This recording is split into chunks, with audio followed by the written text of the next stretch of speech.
Good afternoon. Veronica, how are you? Hello. Fine. I'm not gonna stay the whole thing. I just got back from vacation and I got a lot of work. You know what it is. It's all good.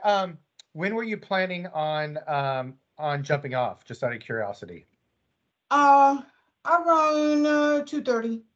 Okay, I will try to make it to our EAP recommendations by then because I'll want folks to take action on that. Okay. But that'll work. Yeah. I had my experience and I'm still dealing with. I went to South America, lost my phone there. Oh no. Oh my God. What? Yes, I am still suffering the consequences of it. You're not gonna get that back, No. Oh no, no, no. I know You I'm just know, being silly. yeah, no, no, no. But the thing is, a cab driver, because I put in there, if you find this, email me. A cab driver called me after I arrived here saying, I got your phone. Awesome. Well, he sent me an email, but I wasn't able to check it Oh, okay. until I got home. And Wow. I called him and he said, I am sorry, but somebody broke into my car and stole your phone and mine. What? I'm telling you, it was That's horrible. horrible. Oh my Horrible luck. God. Yeah, Wow. but I At have least he wrote fun. you back though. That's awesome. That he wrote you Yeah, it back. was fun. Oh, it's not dangerous at Mm-hmm. all. Mm-hmm. Oh Very wow. fun. One day. Yep. And for folks who just joined, we'll probably get started closer to 5 after the hour to give everyone a chance to join and get settled in.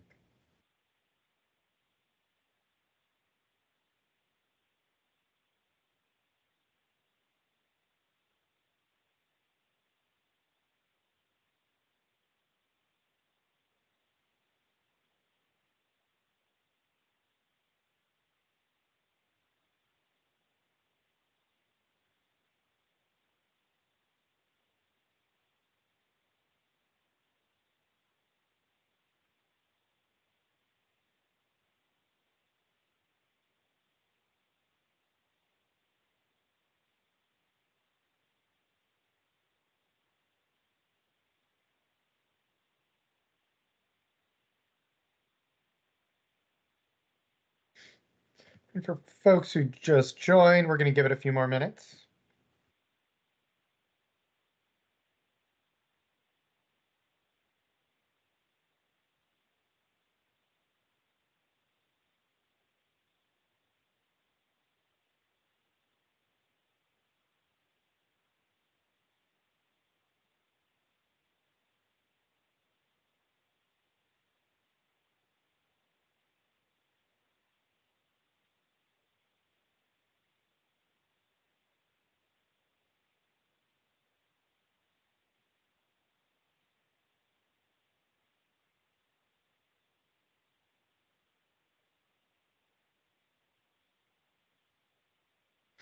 All right, just a few more minutes.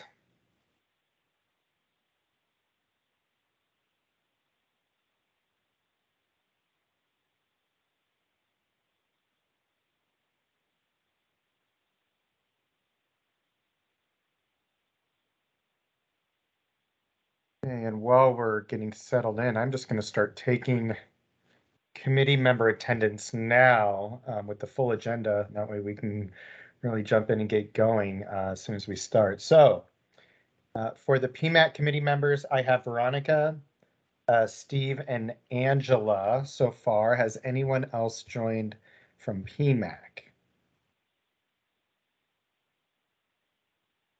Okay, I'll give it a couple more minutes.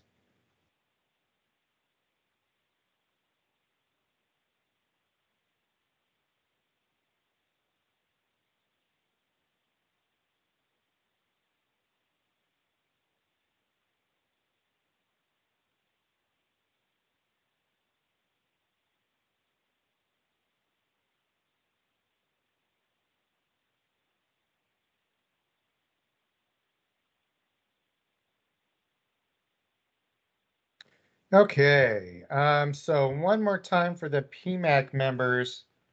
Do we have anyone besides Veronica, Steve, and Angela?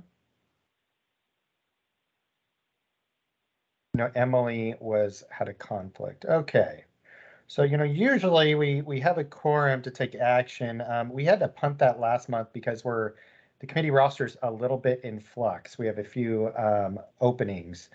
And just to let you guys know, Cindy Peterson from U of O retired, and she's coming back part-time, but as part of the retirement, this is one of the duties she's relinquishing, and I am working to replace her. She had proposed a colleague of hers from the university system, and it seems to me it's pretty important to have the university system represented on this committee. So I think for the committee members, I think what I'm going to do is we're going to go ahead and still vote and take motions.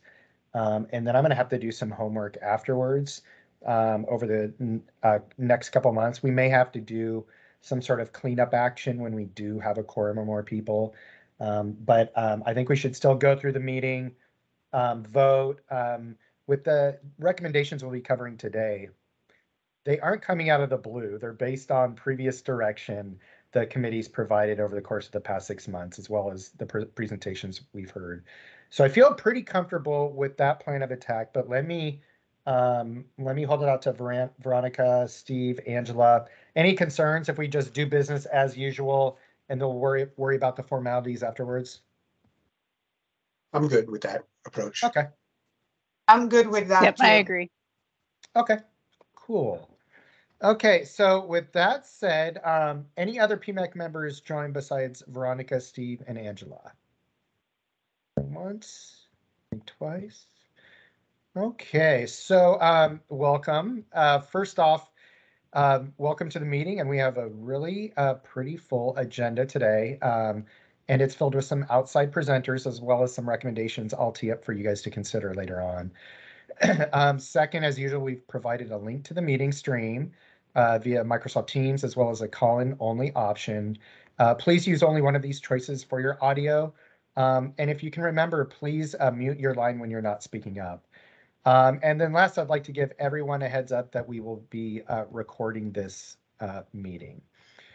So you guys all should have the latest emails from Rebecca that has all of the information and documents needed in the meeting packet.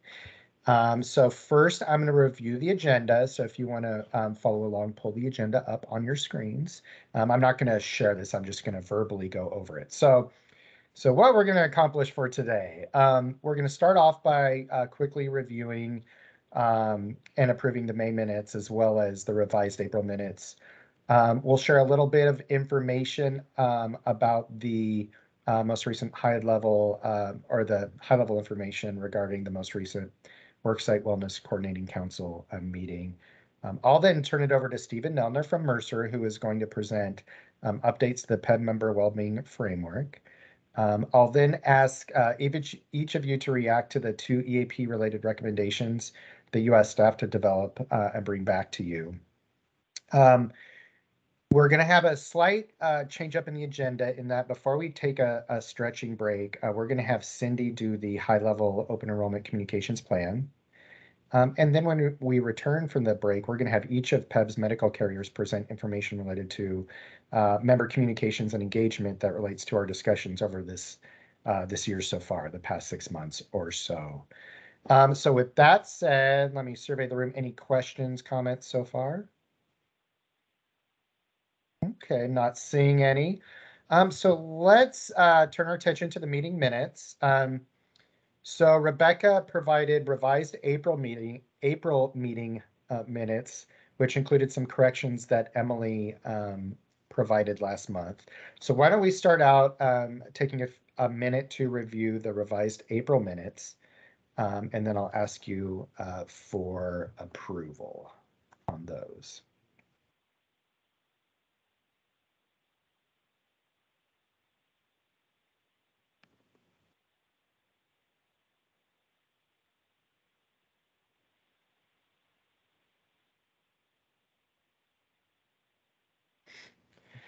And then I would just ask Veronica, Steve, and Angela, when one of you guys are done, feel free to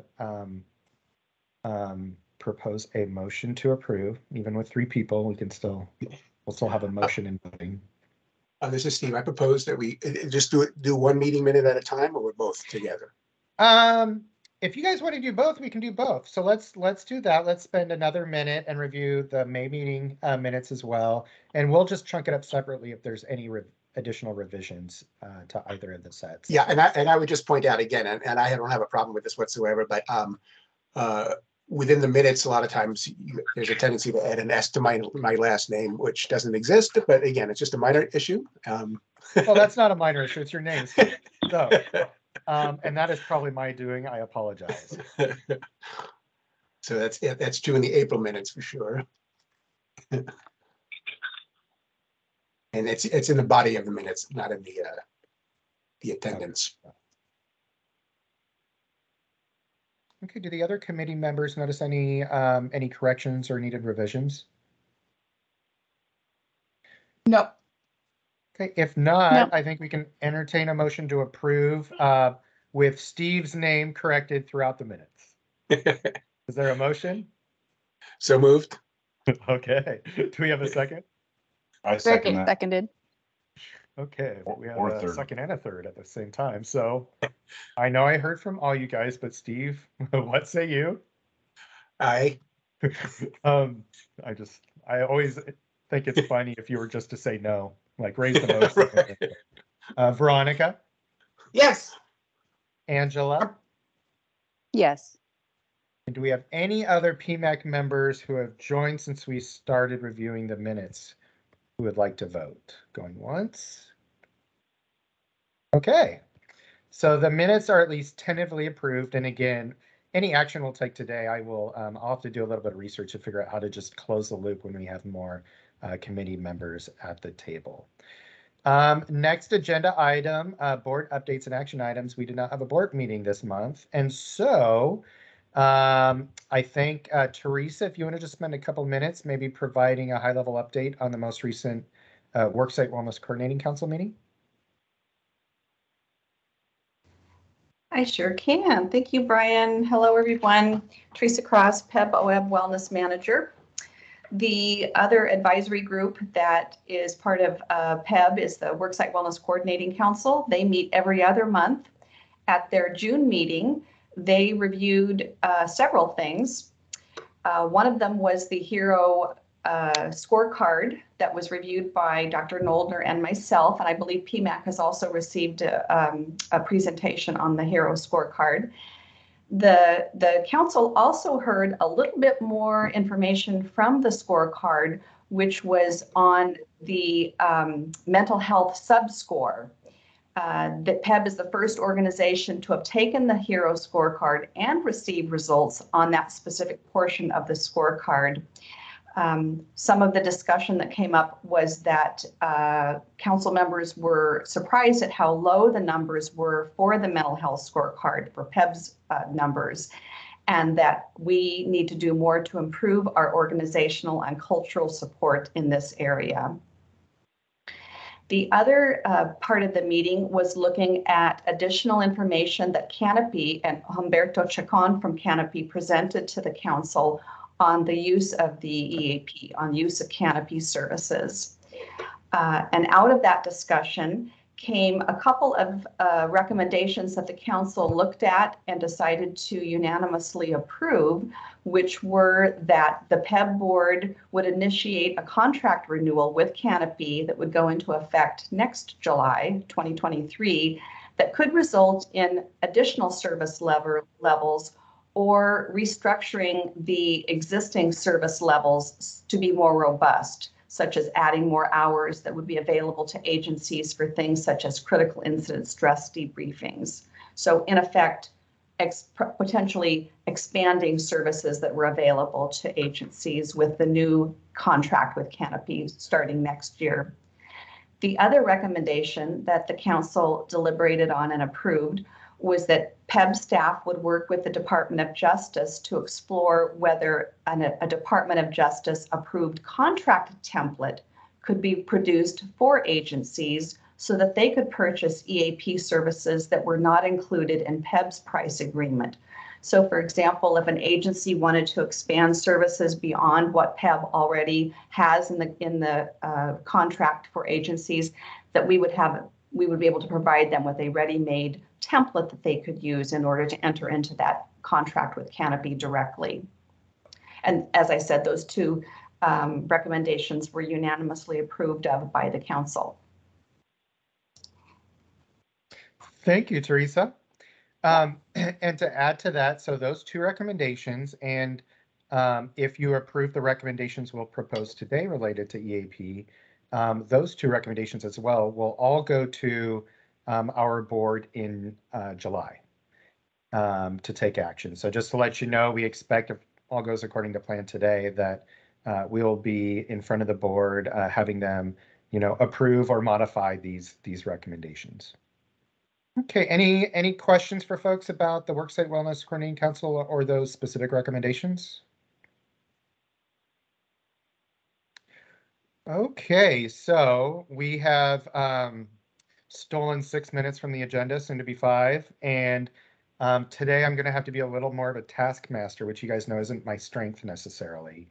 I like to just keep the conversation going regardless of time. However, with the full agenda and the 3-hour meeting, we'll keep moving. So next up, we have Stephen Nelner, who is going to present the updates to the Peb member wellbeing framework. Stephen, do you feel comfortable sharing and running it through, or would you like someone else to share and flip through it based on your prompt?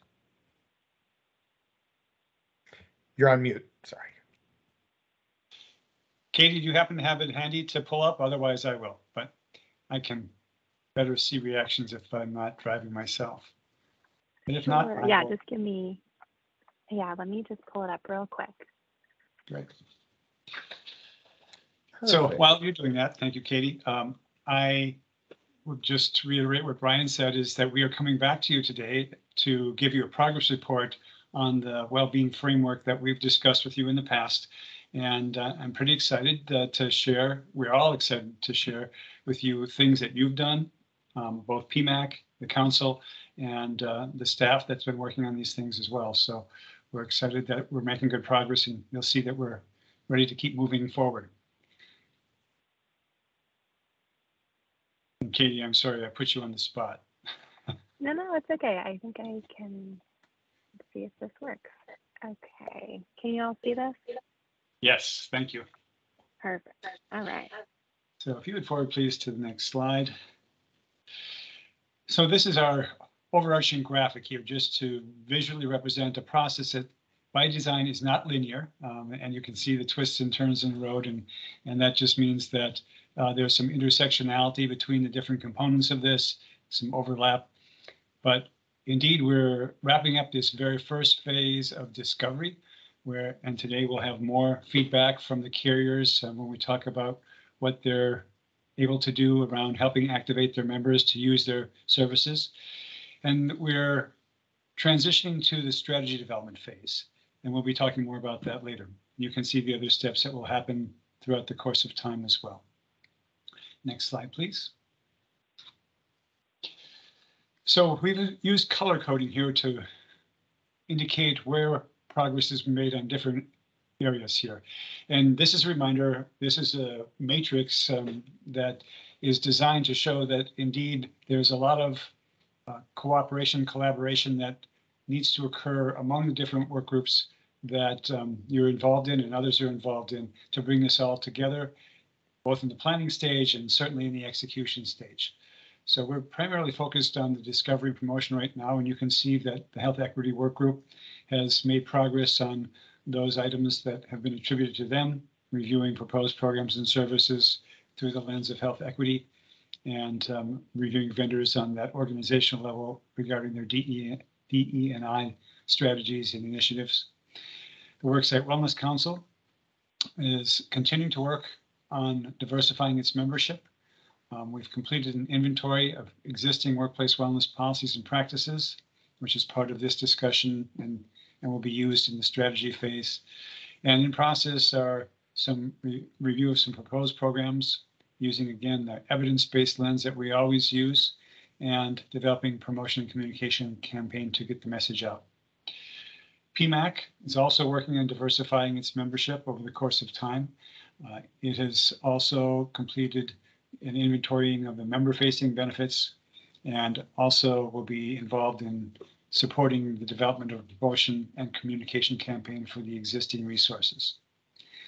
So that's the phase that we've been working on right now. And as I said, we'll be talking about transitioning from that into strategy development, which hasn't started yet, but you can see what we'll be looking for, and we'll talk more about that in a moment.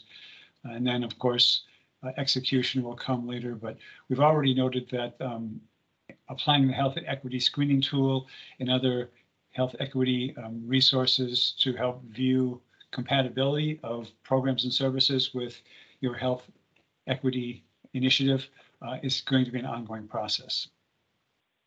And just a comment for the committee members and the council members as well, is that I think, Stephen, the Mercer team, Teresa and I, Sharna, we've already talked a little bit and started thinking about when we're going to develop a strategy.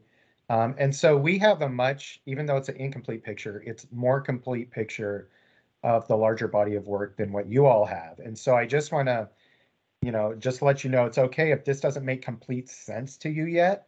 I think once we get on later into the fall and we start building strategy development piece and coming back to you, that things will feel a little more cohesive. So where we really focused on, besides the things that Stephen has highlighted in the discovery and promotion, is operationally Teresa and I and Sharna figuring out how we all work together. And so little things like even inviting PMAC to the council meetings and vice versa is part of this kind of strategy development and bringing everyone together. So I just want to caution folks, don't feel, if you don't understand exactly where this is going or don't feel like you're quite getting what this is, that's okay. You can ask questions offline, but it just may not make complete sense to you for a little while longer. Thank you for that reminder, Brian. This is very much a high level view at this point, and we'll keep on putting meat on the bones for you. Well, I sometimes forget how much we cover offline in terms of our planning and what we envision. And so. Very true. We can't assume that you've all been part of all those discussions, and we know that you, but as the process unfolds, we'll look for more opportunity to involve more of you in that strategy development. All right, next slide, please. So this is a very concise and high-level summary of the various resources and services that we've been able to gather in this first phase of discovery. And you can see Canopy's services that are summarized there. Kaiser Permanente, Moda, and Providence. Certainly not a complete comprehensive list, but we've highlighted the primary well-being associated services and programs that they have available. So more for your reference than anything right now. And the point is that this next step is going to be to help promote and socialize what's available and how to access it. Next slide, please. So some observations and recommendations regarding those resources that we've discovered.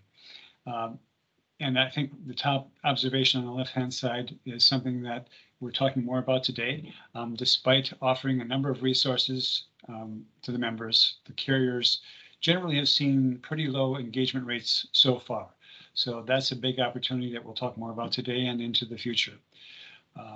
And EAP utilization for the state of Oregon, as Canopy has told us, is above their book of business average, but we know that there's more opportunity, and we've heard from the testimonials from people around your organization, around the state, that there's still a need and there's an immediate need for support, and Canopy has offered that support.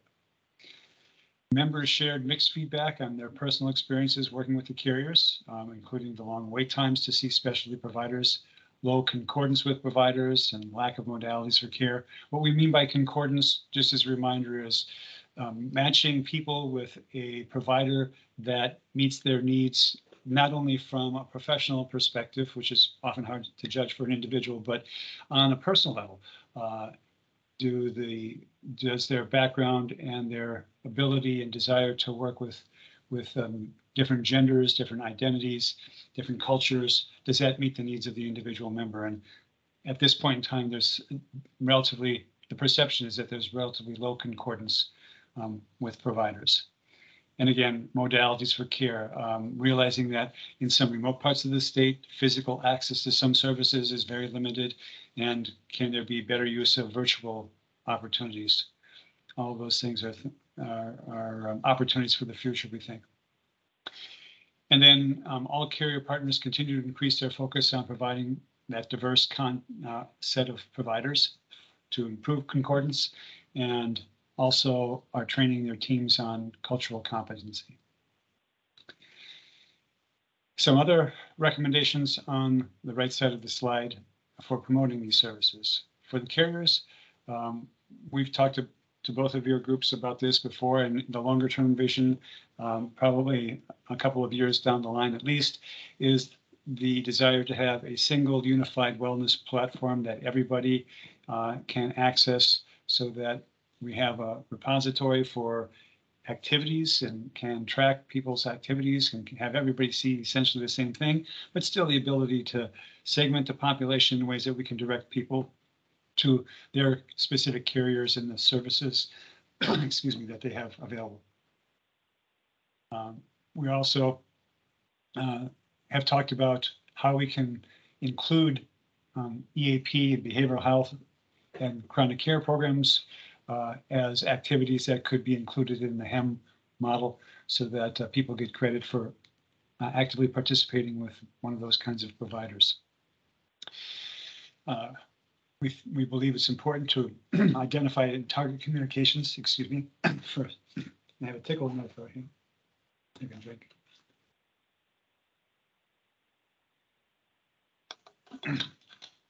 It will be important to identify and target communications to the various populations within Peb based upon their unique needs.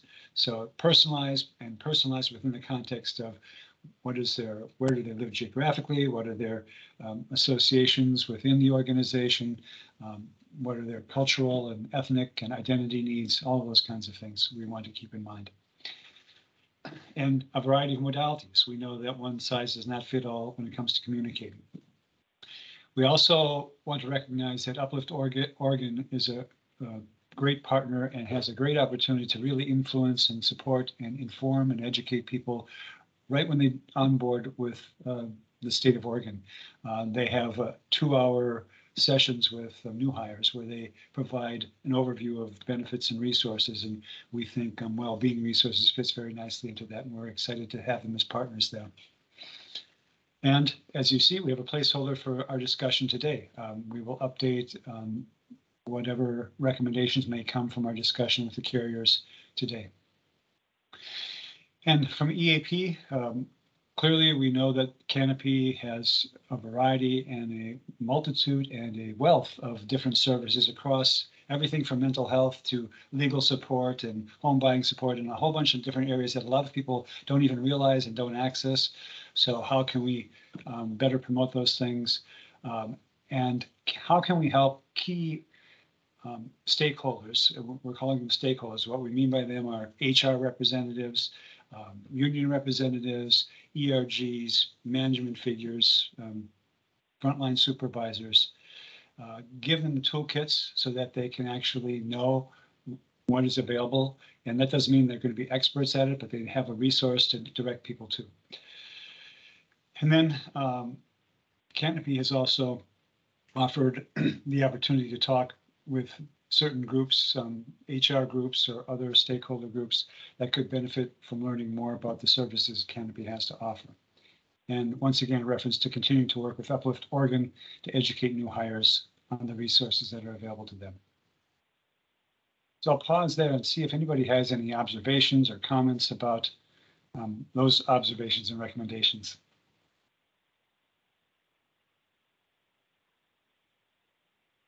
I see a thumbs up, which is always a good sign. Thank you. All right, we'll move forward to the next slide, please. And Erin, if you're, I know you had some technology issues, and I don't know if you're online. Are you able to see the presentation, or shall I take the communication piece? I am, if y'all can hear me. Yes. Would Okay, you take great. the slide, please? Thank you. Thank you. So right here is an update of what we are doing on the communication front related to the Worksite Wellness Council. And this is, we had proposed these actions, and so then there's updates here. You can see that some are complete and some are in process, and then some will continue to be ongoing. And this looks very linear on the page, but it's not really a linear process. It's something that we are, continuing working on. So in the first step there, we're conducting interviews and planning with the Worksite Wellness Council. We did want to spend a couple months working with them to get to know the council and the mission before conducting interviews. So we're in the process of developing that interview guide and getting those sessions scheduled. You can see there in the second column that we're able to sponsor a wellness month in January, and also then ongoing sponsorship of the wellness section within the Peb newsletter, which is monthly, and that will continue. And then we're also working on Worksite Wellness Council branding, so that we can include that into the newsletter and include that on the website where it makes sense. And that is in process, under development now. In the third column there, we're going to be developing a Peb Wellness guide. And we have talked about what we want that to look like and what we want that to include. But we're just in the early stages of that development process. But that's something that will be available and posted on the website once it's done. And then the part here about the refreshing the wellness page on the Peb website. We're currently working with Peb on looking at the whole website, all of the web pages, and how we can revise them to make them more user-friendly, to bring in more colors, bring in some photos, organize the pages in a more user-friendly way. So the wellness pages are part of that redesign process. And then certainly as we're working through the site, we'll be able to then launch the wellness page. And then lastly, there we had to distribute. We originally distribute a monthly "Did you know" email, and I think as we're continuing to work on the Peb newsletters each month, that we're going to be kind of morphing that idea into the existing Peb newsletter. So it's not necessarily going to be a separate mailing, but we're evolving the Peb newsletter that comes out each month, and that's actually it comes out. There's two things. One comes at the beginning of the month is all about the webinars that are going to be available that month, and then later in the month is the actual newsletter itself. So we're kind of combining that all together and morphing those ideas. So that's an update on communication, and like I said, it's an ongoing, evolving process. So we'll continue to revisit this and let you know updates of where things are at. Excellent. Thank you, Erin. Any questions from anyone in the audience? Like Angela? Yeah, I was just, I guess I had a suggestion. One of the things I've heard from members about kind of the different communications about either, Peb or wellness or, from their different groups is that it's really unclear who it's from. And so when you're looking at branding, one of the things they suggested is to have everything have the same umbrella brand or structure to it, and then kind of subset. So, everything is kind of within your Peb things, but this is about wellness. And so it's got the same look with a slight difference. And then, okay, this is about your carriers, or this is about your eligibility. Because I think what they shared with me, and I agree, is that it really helps them know that this all comes from that same source. It's just a different vein. So just a suggestion. That's great. Thanks, Angela. That has sparked some ideas in my head. Thank you. Any other thoughts or comments? And I think we all recognize that this is probably as important or more important, quite frankly, than just knowing that there are resources, because if the resources aren't well known and people don't know what's there and how to access it easily, doesn't really matter how many resources we have behind there, right? So this communication and promotion effort is really, really vital to making this an effective campaign and helping our members. Next slide, please. So this, once again, is the high-level timeline, and you can see that we've just assigned months, rather numbers of months rather than specific months, because the implication is that this is an ongoing process. It's going to take some time. We've essentially coming to the end of that first discovery phase and about to move into strategy development, and followed by that socialization, improvement, and approval, and then execution. So the next slide, please. Just to give you an idea of what this next phase of strategy development is going to look like. And again, very, very high level, but we'll start to talk about how we'll involve different stakeholders and different stakeholder groups in this process. But initially, we've got to identify those stakeholders and bring them together.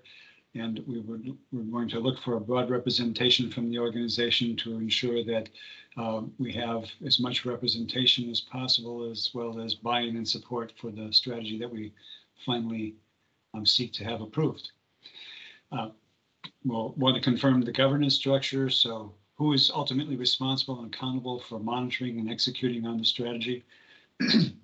When we start the strategy process, excuse me, we will articulate a vision statement and some guiding principles. So what are we trying to accomplish along with the goals and objectives?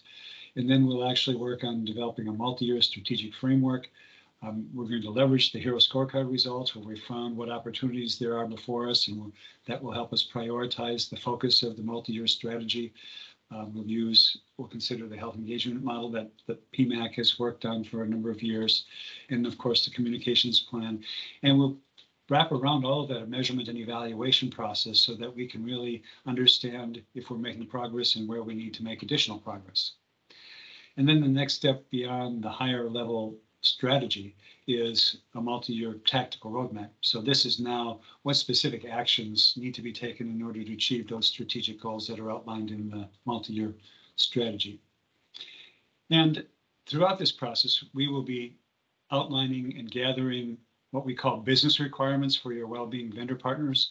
So this is where we identify based upon what your goals and objectives are and what you want to achieve, we outline and will include in the ultimate RFP for a centralized well-being vendor, or even other niche vendors, as we call them, targeted vendors for different aspects like diabetes prevention, musculoskeletal, just examples of some of those niche vendors that we sometimes consider.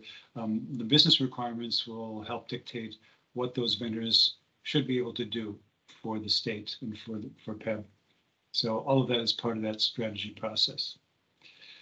Again, very high level at this point, but we wanted to give you some sense of that we do have a plan and that there's going to be structure and rigor around this process. And the good news is that, and I said this, I've said this to a number of groups over the course of time. We used to talk about using roadmaps, paper maps when we left home. You wouldn't leave home without it. Now we have GPS, but you wouldn't leave home without a map or a GPS, would you? If you're going to a destination you've never been to before. And that's what the multi-year strategy is for Peb. So we're looking forward to working with you on that as we go forward. Next slide, I think, is the next steps. So you already saw a preview into building out that promotional strategy. So we'll continue to work on that to promote the resources that have been identified. We will be providing an update to the board on progress on the framework in the July meeting. And then we will start later in summer to start executing on this strategy development. And Brian, Teresa, other comments to transition include? You know, I was going to say a few things at the end of the meeting about next steps, but I'll just throw this out there is after this meeting, I think Teresa, Sharna, and I will be regrouping with Mercer, and one of the things we'll start talking about is what we want to cover in our annual combined PMAC Worksite Wellness Coordinating Council staff meeting. which usually includes a lot of different survey reports about Peb's business in general. So I think we will probably try to include some of that strategy development discussion in that meeting. I think my hope is maybe this combined meeting this year, there'll be a little more interaction in addition to the usual presentations that brings all the committee and council members up to speed on Peb's business. But I think this is something you guys will be actively a part of going forward.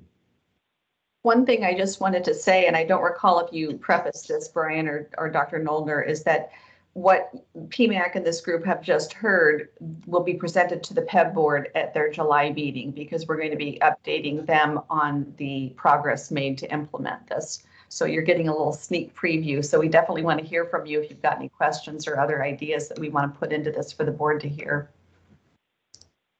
Absolutely. Any other thoughts or comments for Stephen?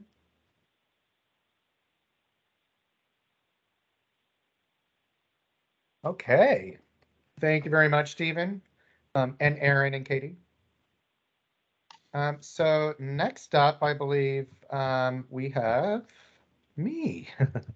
So I will be proposing some EAP related recommendations. The potential recommendations I'm going to share today really are not new. They're based on the numerous conversations we've had leading up to this point over the course of this year. I am going to attempt to both manage the slides as well as look at my talking points. So wish me good luck. If you do have a question or comment, I'm not going to see it, so feel free to speak up or interrupt if you notice someone has their hand raised, and just interrupt me. So with that said, let the sharing hopefully begin. Sorry, that was cheesy. Oh, somewhere. It's in here somewhere, sorry. Oh, maybe it's not. There we go. One more second.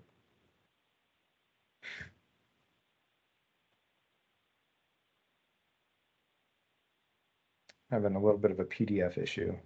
There we go. Okay. Now folks can see it. Yes. Okay. Perfect. Okay. So over the past few months, you've directly or indirectly identified a number of recommendations to somehow incorporate EAP engagement into the HEM program, sharing communication and promotional material to the HR, employee, and employee groups who may have more success reaching out to members than we do, explore delivering more robust service level models and additional hours available to agencies in future years, and explore ways in which we can make the contracting process a little bit easier for agencies who need to purchase services outside of the Peb contract. So at last month's meeting, and we kind of already recapped this, so I'll breeze through it. So you all agreed to divide up these EAP recommendations by you all, PMAC taking on the first two I just described, and then asking the coordinating council to take on the other two regarding future service levels and EAP agency contracting. As Teresa mentioned, those recommendations have been approved by the council and will move to the board next month. So today, I am going to ask you to approve the EAP recommendations that we identified and assigned to you last month. So that way we can also propose them to the board at the same time in July. So here are the two recommendations, and these are without the supporting details. I have two more slides where I'll get into a little bit of supporting detail. So recommendation 1, identify EAP engagement to count as 2 health actions under the Health Engagement Model Program and market that engagement in our communications accordingly. Recommendation 2, direct staff to work with Canopy, stakeholders, and others as needed to incorporate some of Canopy's promotional materials into communications. So with that said, we will dive into recommendation 1 first. I'm going to pull up the screen. Any questions, comments so far? And I'm actually seeing you guys. I'm proud of myself. I'm multitasking. None so far. Okay. So recommendation number 1, again, advise Peb to market EAP engagement to count as 2 health actions under HEM. And then in those related communication materials, provide examples of what engagement is. For example, registering for whole life directions. That is a program that we have tried to highlight in the past. Reaching out about a behavioral health issue you would like to address or learn more about. And then this next one is intended to kind of catch all the other services we want to highlight, which is reaching out to Canopy to learn about other helpful services they provide, such as assistance with being a first-time homebuyer, legal issues, or child or elder care issues. So let me take a step back and ask you guys thoughts, concerns.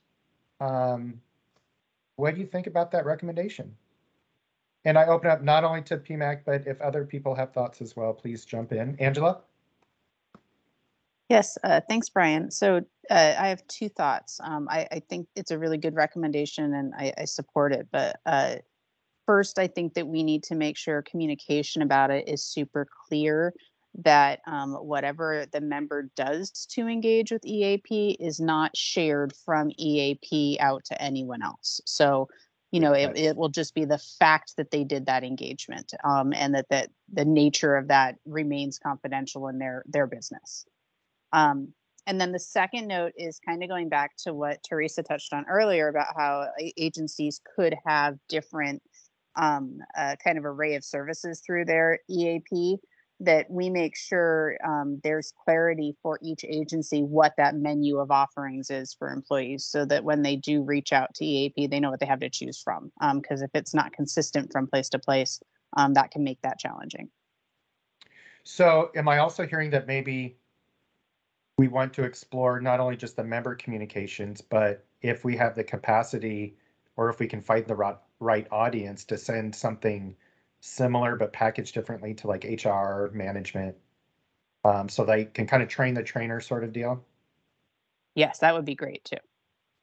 Okay. And it feels like in terms of the privacy that this is kind of a repeating concern. Do you feel like it is something where we would want to highlight that language like at the bottom or somewhere in the communication that says, hey, by the way, Peb is not privy to any of this, or something along those lines?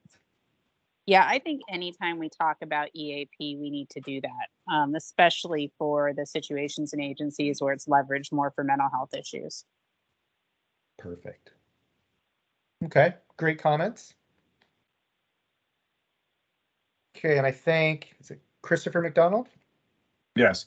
So I would, the word reaching out, or the words reaching out, is just a little too ambiguous.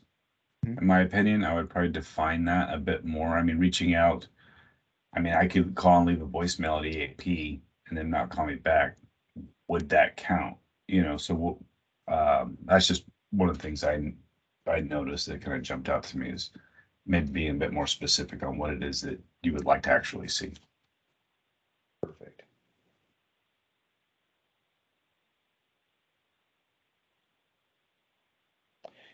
Be more specific about what constitutes, and I'm just writing my own note.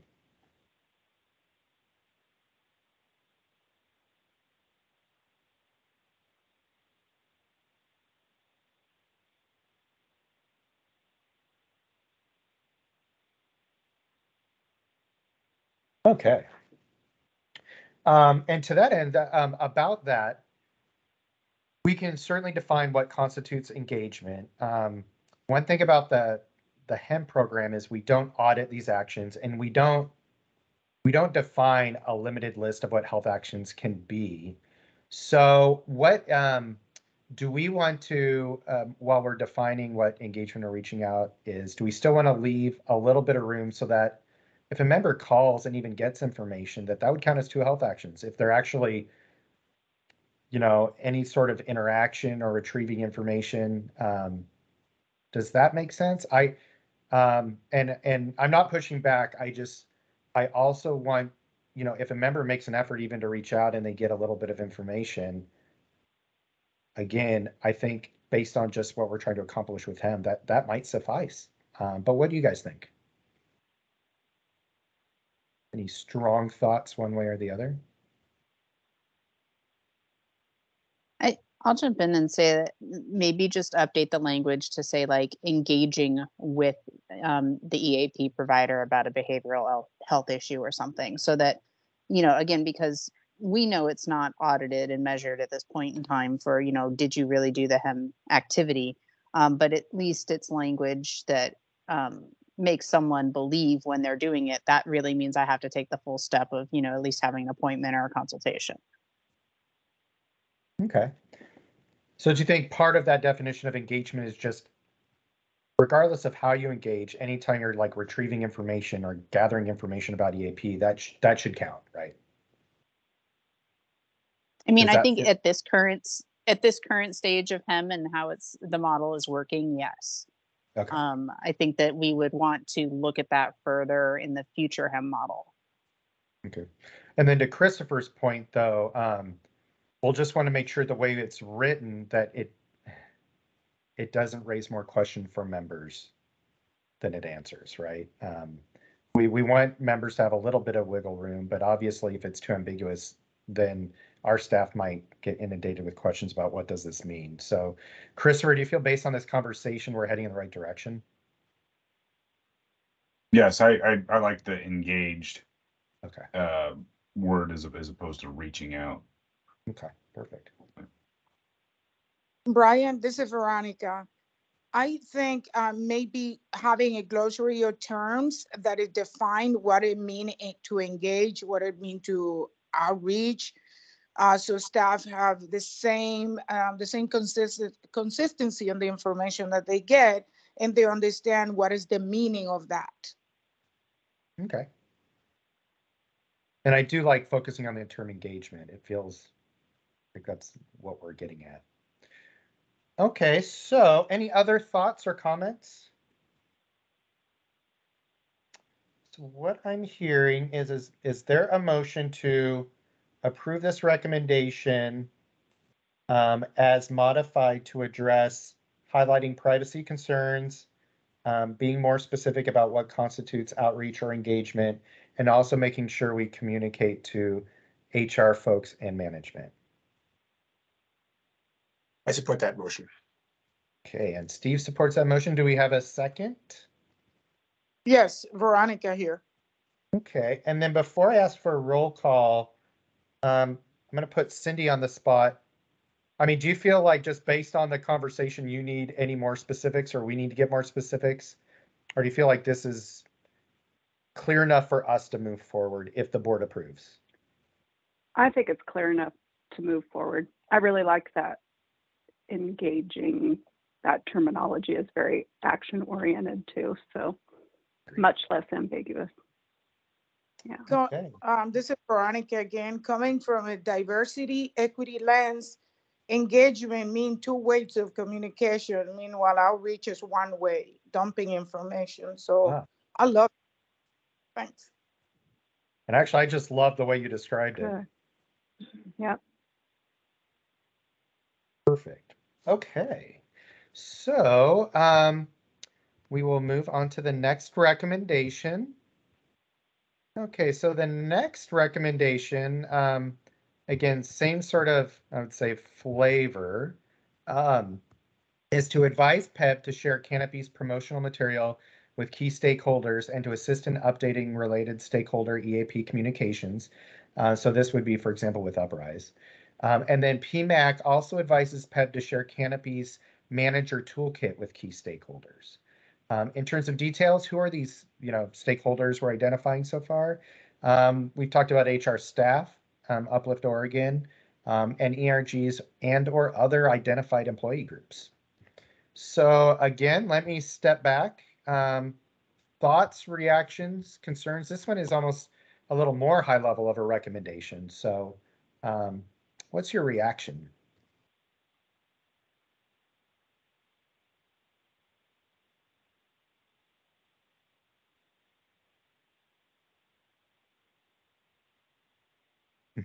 Recommendation. There's Veronica again. I'm sorry. I still No, have go. some. Go.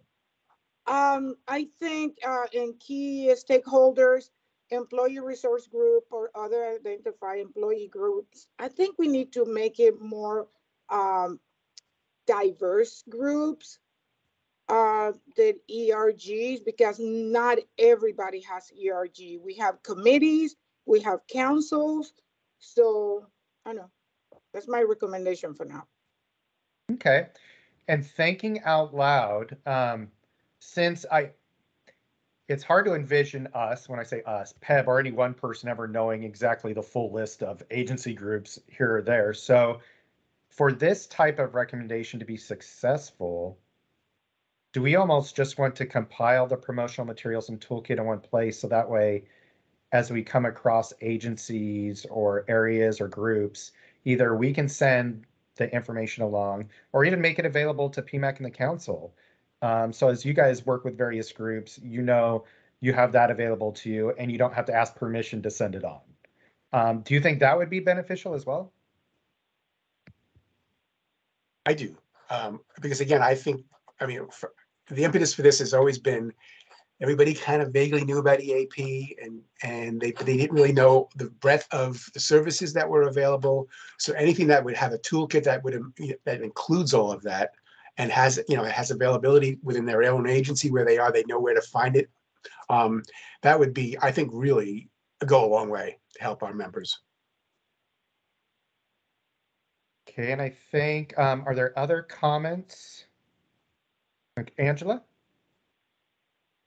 Yeah, I was going to say I support the recommendation, and a suggestion when we're talking about kind of defining these key stakeholders is potentially have the additional audiences as well. So we mentioned other identified employee groups, but what about specifically making sure it's suggested as included in new employee orientations or new manager orientations, to make sure that new managers have that opportunity to understand these tools available to their staff. I think those are audiences more than stakeholders, but I think it's worth maybe putting in there. Okay. And Sharna?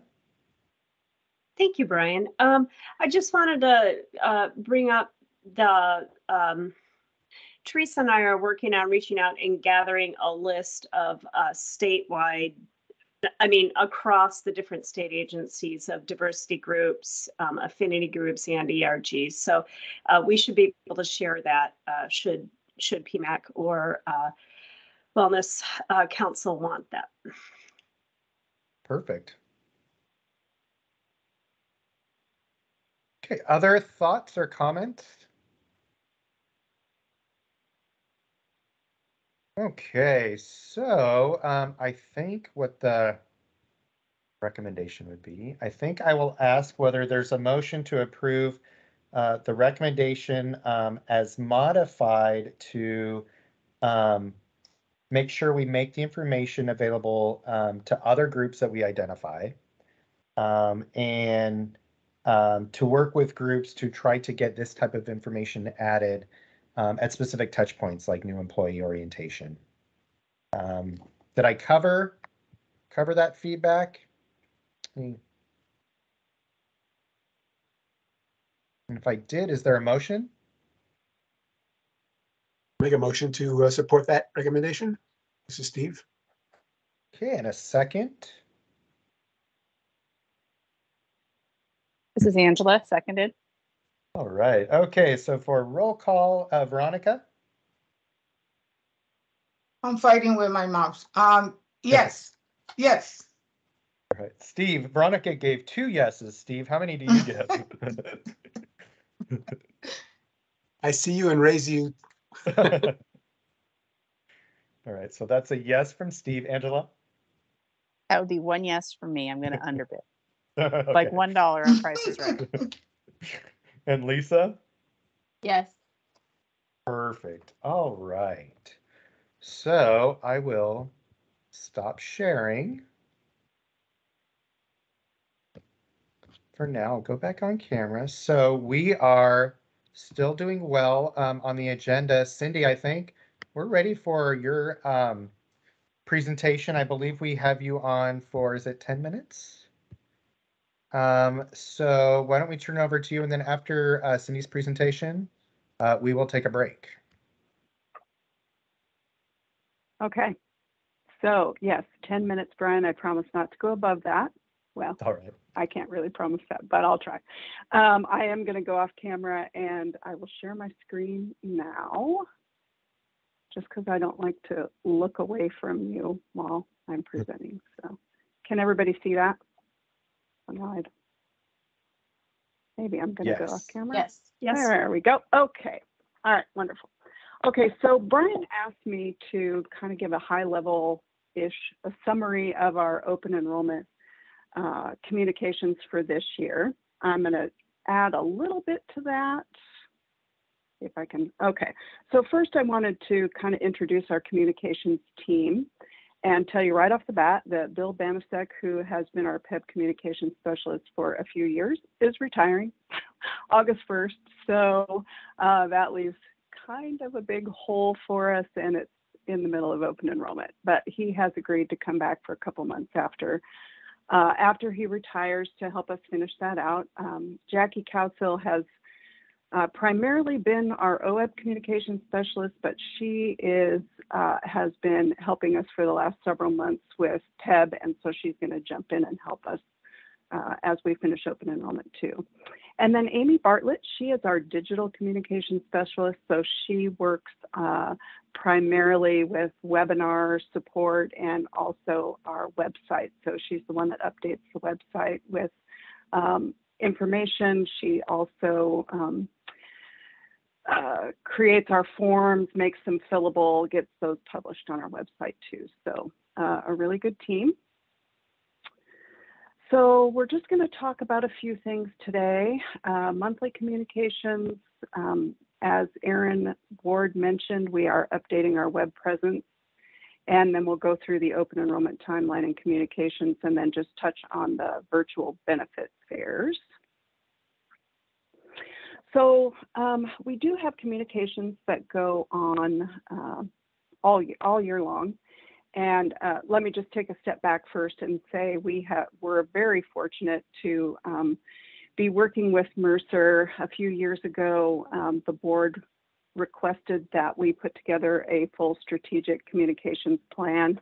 And so we engaged with Mercer and are very grateful that Erin Ward and her team helped us out with that. They put together a full strategy, and many of the things you're going to see in this short presentation reflect the work that they've been doing with us for the past 2 or 3 years.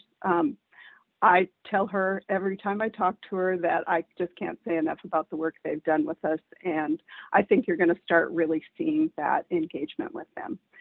So each month now we put together a news and events email that goes out to members. That is really direct.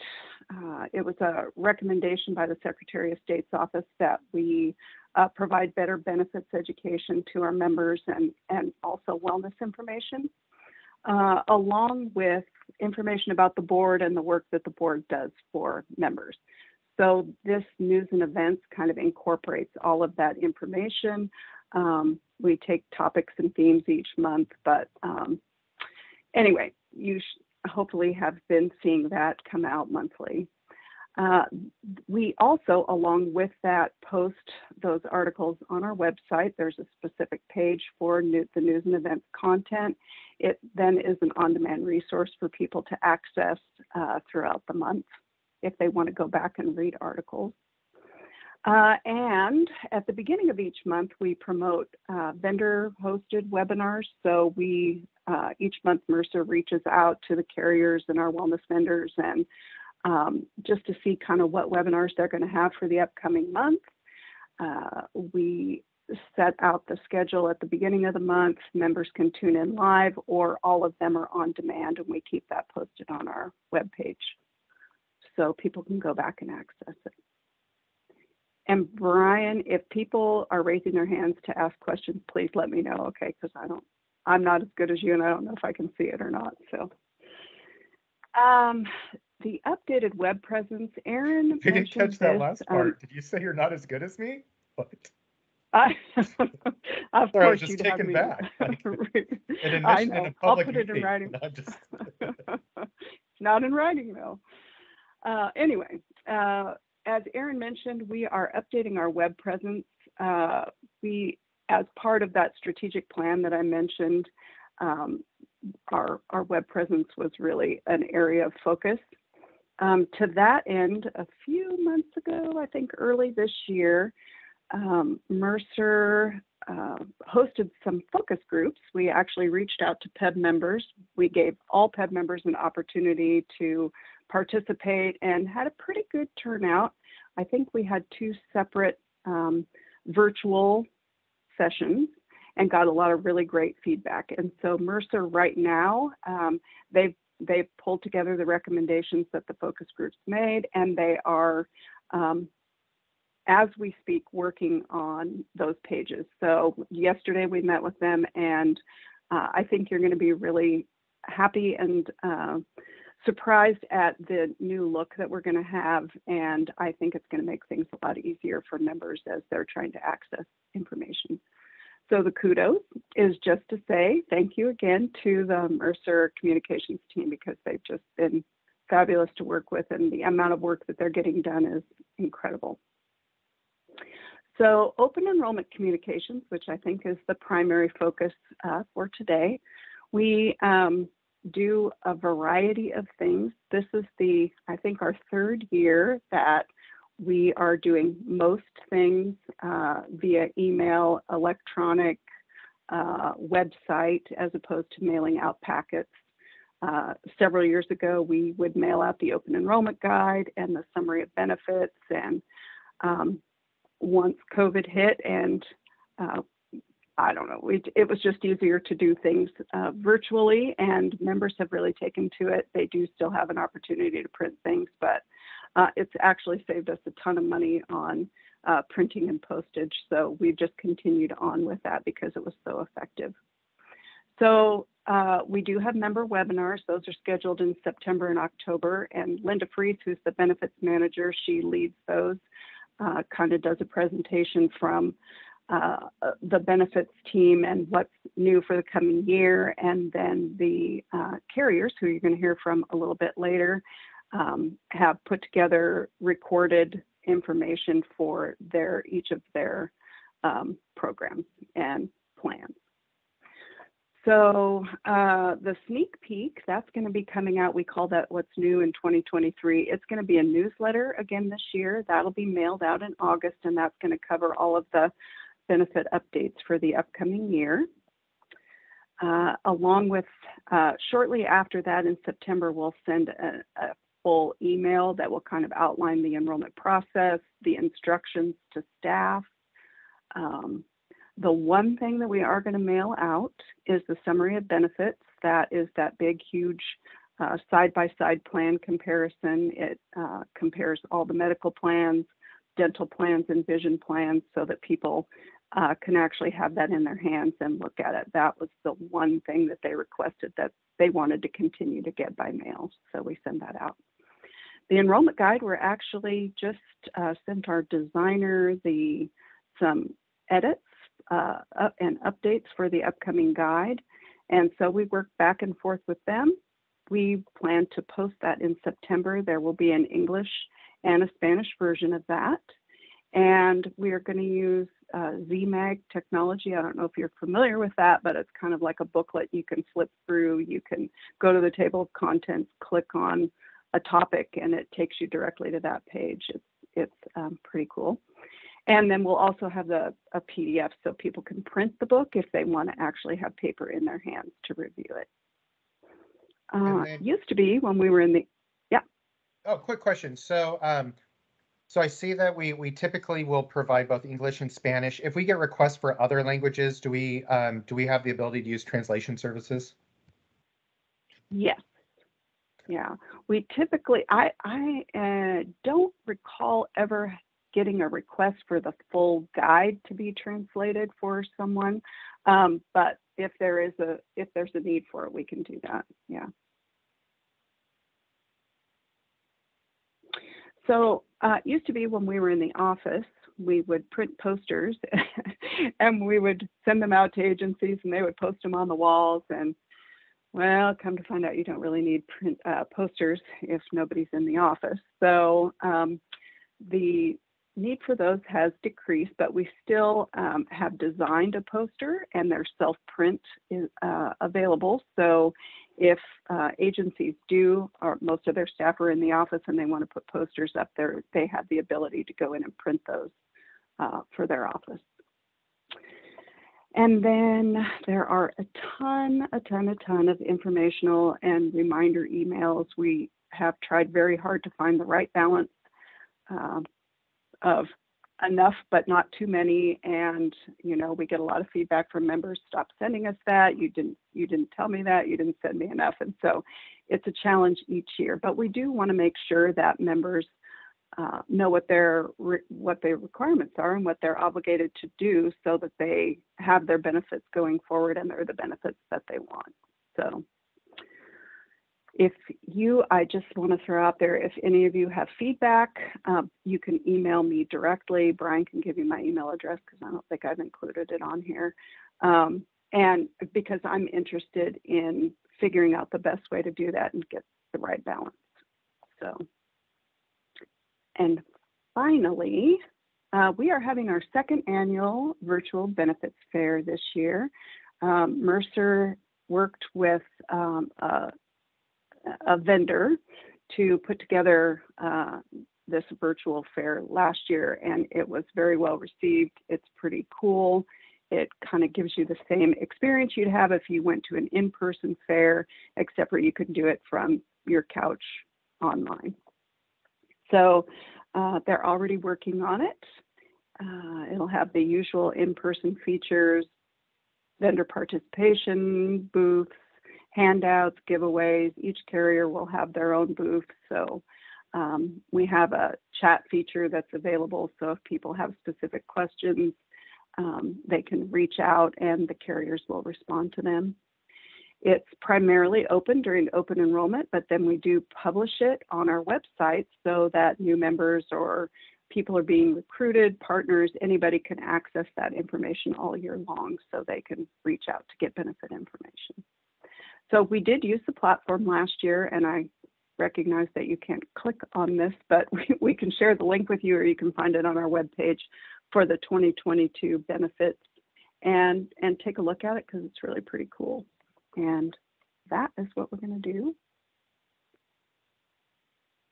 for next year. Thank you, that's Cindy. it, Brian. How'd I do? Any questions or comments for Cindy and the communications team?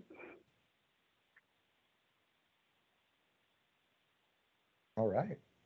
Thank you, Cindy. And again, as Cindy mentioned, if you guys have thoughts or comments, send them our way. So we are at the point in the meeting where we're going to take a 5-minute break.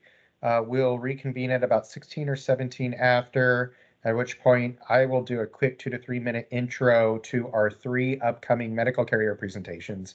And then the first one we'll hand it off to is Kaiser. So we'll start the break now and we'll be back at 16 after.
Okay. Welcome back.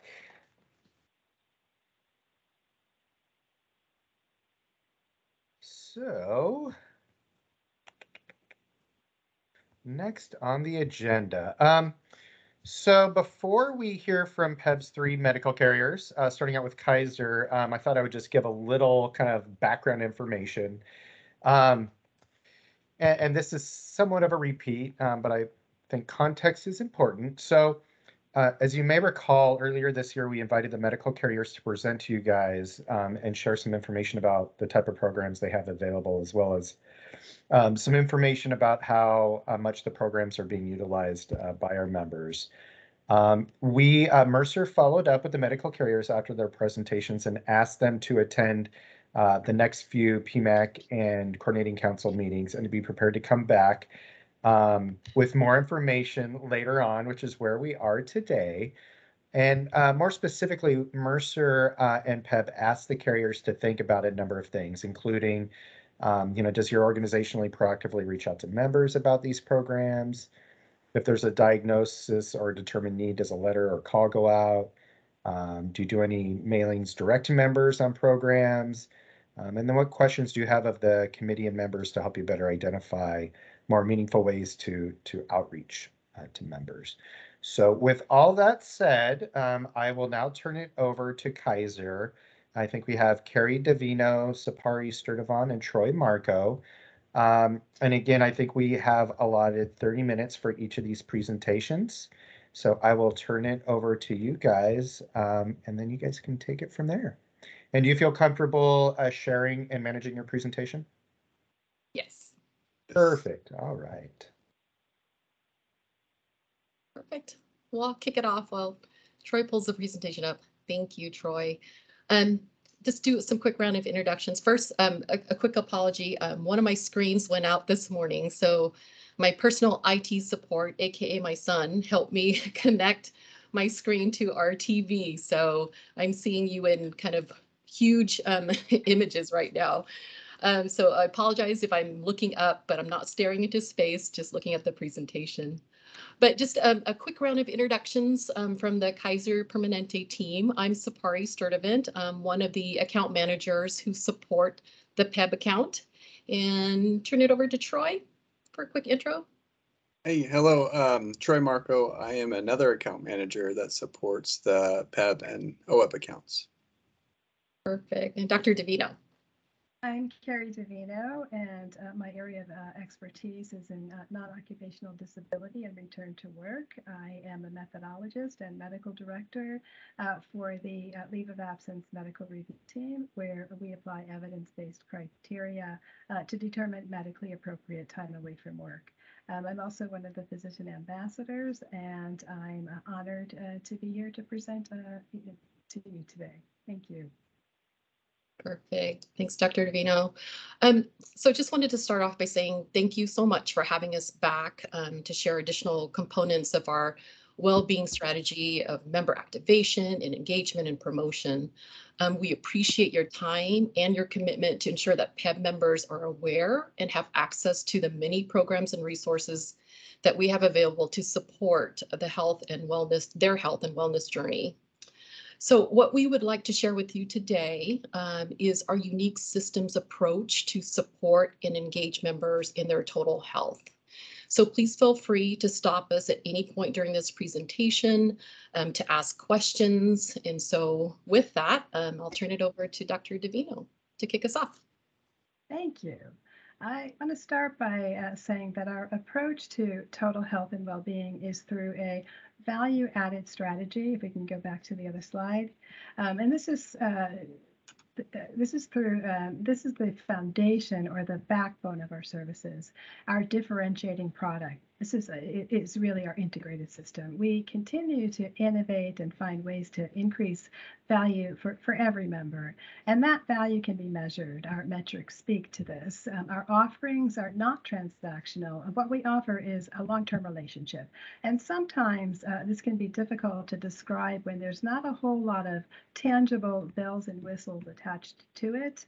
But with that said, when we speak of the Kaiser Permanente total health and well-being strategy, I have to mention our important pillars, which are prevention, engagement, and chronic condition management. Now, each pillar alone is great.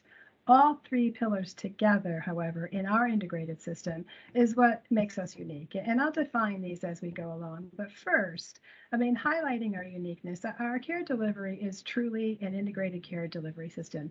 And it's connected by one electronic health record, allowing us to provide the seamless, effective, and sufficient care that reflects the total health care needs of our members. So total health means treating the whole person rather than one organ system at a time. So from prevention, early intervention, and throughout the life of our members across their physical health as well as their mental health and wellness, and then in partnership with the patient, with their families and our care team. This is what integrated care means at Kaiser Permanente. It's our approach to total health. And so included in our total health is our preventive care pillar.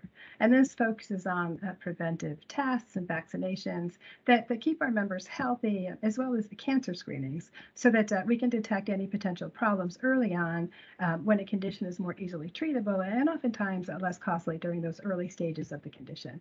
And our preventive services are at no cost to the member. So in addition to prevention, we take a 360-degree approach to specialty care. And this means that being one of the nation's largest multi-specialty medical group with more than 60 specialties, we strive to bring the best teams together to turn our members' health around 360 degrees.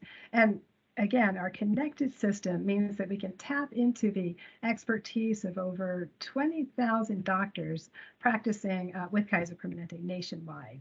So for ongoing conditions, our condition management program, which is another important pillar, this is actually multiple programs that we provide tools and techniques for our members so that they're engaged in taking control of their health by being an active participant while improving their quality of life. And I'll get into how we do that in a bit. So our members are automatically enrolled into these programs through a variety of ways, but a really important and unique way is through our medical record, and that signals when patients might have risk factors, right? These are practice alerts, and these alerts and these built-in decision support mechanisms will guide that clinician toward enrollment.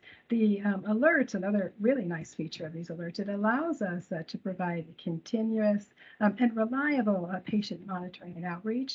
And then in terms of engagement, this is also another important pillar.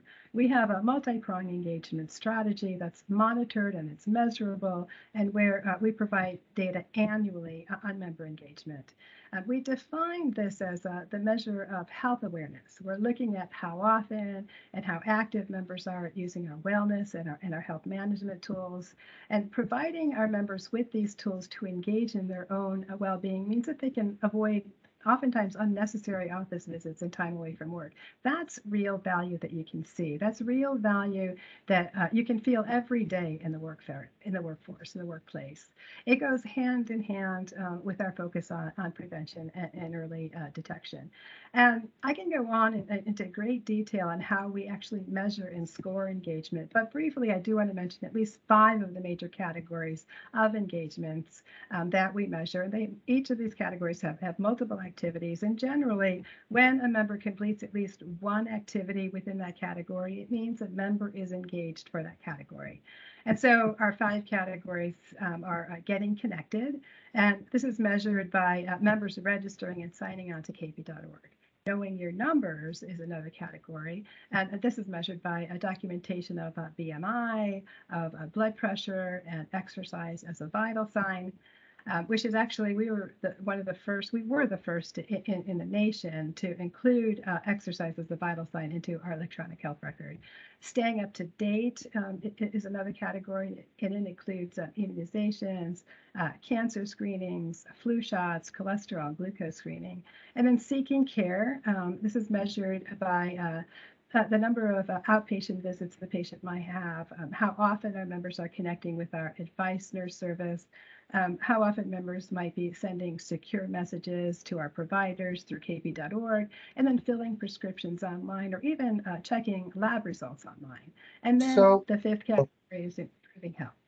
Dr. Divino, this is Brian.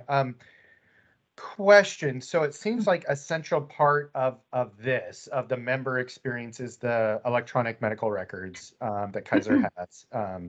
And with the type of system you have, can you speak to the challenges and or solutions you face when, members who may speak English as a second language or who have vision impairments or maybe even cognitive impairments? How does all this stuff happen when just maybe the traditional EMR just won't work? So for the language piece, we have services in place that address multiple languages. For the visual impaired piece, I am going to have to go get more information for you.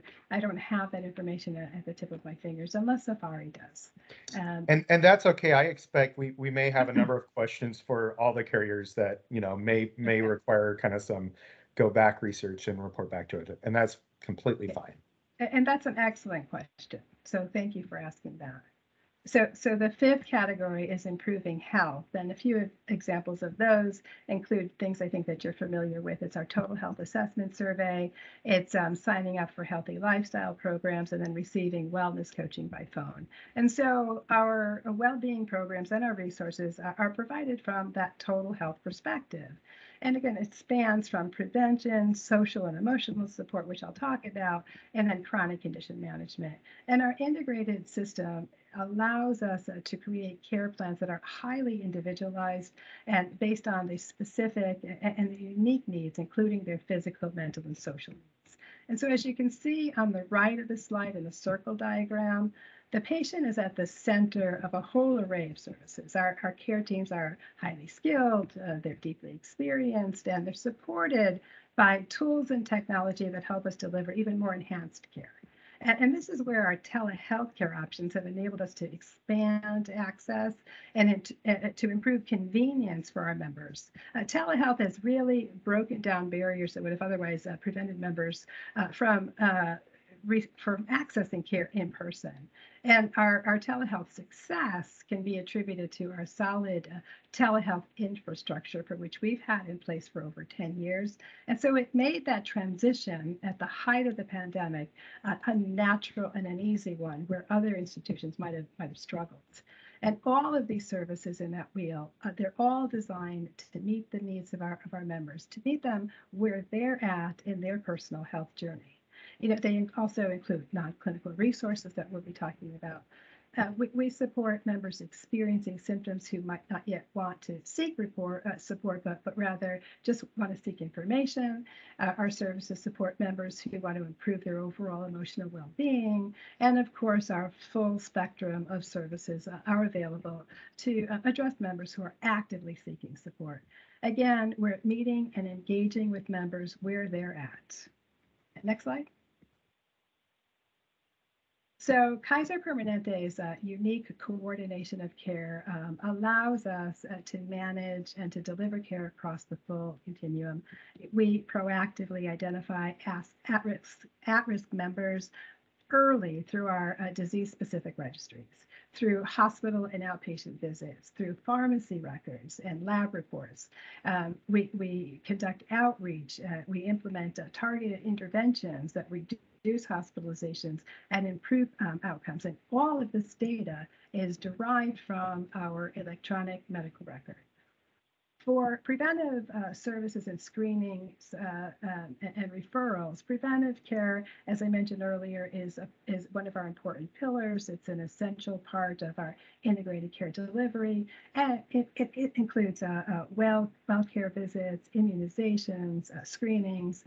Now, our patient support tool, this is one of our major member outreach tools. It's our specialized web-based tool that's part of every member's medical record that keeps track of all preventive care. The tool is monitored by a dedicated team that sends out reminders for when immunizations and screenings might be coming due through either kp.org messages, by U.S. mail, and care gaps that are identified by the panel support tool are printed out on our after visit summaries, no matter where in the organization a member might be receiving services. So for our condition management program, Our members, again, are automatically enrolled into these programs through a variety of ways, as I mentioned. And it's those best practice alerts and that decision support mechanisms that serve as our driving force for the automatic enrollment in our programs. And our programs include a broad range of comprehensive health services offering a combination of treatment, complication prevention, and education, all while offering a customized treatment plan for each member's unique needs. So with respect to targeted tools and resources, members have access, of course, to our personal health coaching at no additional cost. Coaching is also available for nutrition, for exercise, for supportive healthy eating, weight management, tobacco cessation, and stress management, among others. And one of the biggest improvements for our 2020 is our addition of approximately 40 behavioral health consultants to our staff. These consultants, I don't know if you know about our behavioral health consultants, but they're embedded in our primary care and our specialty care clinics. And oftentimes when a member is seeing their primary care provider for something totally unrelated to behavioral health, if a need is recognized, then a behavioral health consultant can be called at the point of care in real time. And then once the patient has engaged with that behavioral health consultant, that consultant will then triage and determine if there's any additional care that might be needed. In addition to our health coaching and our behavioral consultants, we have multiple outstanding self-care apps that I'll be presenting in a little bit. And then in direct relationship to our commitment to addressing social determinants of health, as well as our embracing of equity, inclusion, and diversity, we've launched Thrive Local. We've created one of the most comprehensive, far-reaching networks of its kind, where we've created connections between healthcare providers and social service agencies throughout the region to address the most pressing social determinants of health, social needs such as housing, food and safety and transportation, as well as utilities. And this is in collaboration with Connect Oregon and Unite Washington. And what makes this program highly unique and highly valuable is that we can measure its success. So in addition to being integrated into the Kaiser Permanente electronic health record, where our healthcare workers have ready access to this directory of social service agencies, Thrive Local allows healthcare providers to make referrals directly to community organizations and then track those referrals through Unite Us to confirm that the patient's needs have been met, to close that circle of need. The platform is available to community-based organizations at no charge. And in case you don't know, Unite Us is an outcome-focused technology company that builds coordinated care networks of health and human service providers. With Unite Us, our providers across sectors that can then send and receive secure messages, secure referrals. They can track every patient's total health journey, and then to report out on tangible outcomes across the full range of services.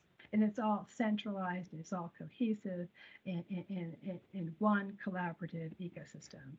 Now, additionally, to continue on with our commitment to address social determinants of health, in 2020, we adopted the Department of Health Universal Screening.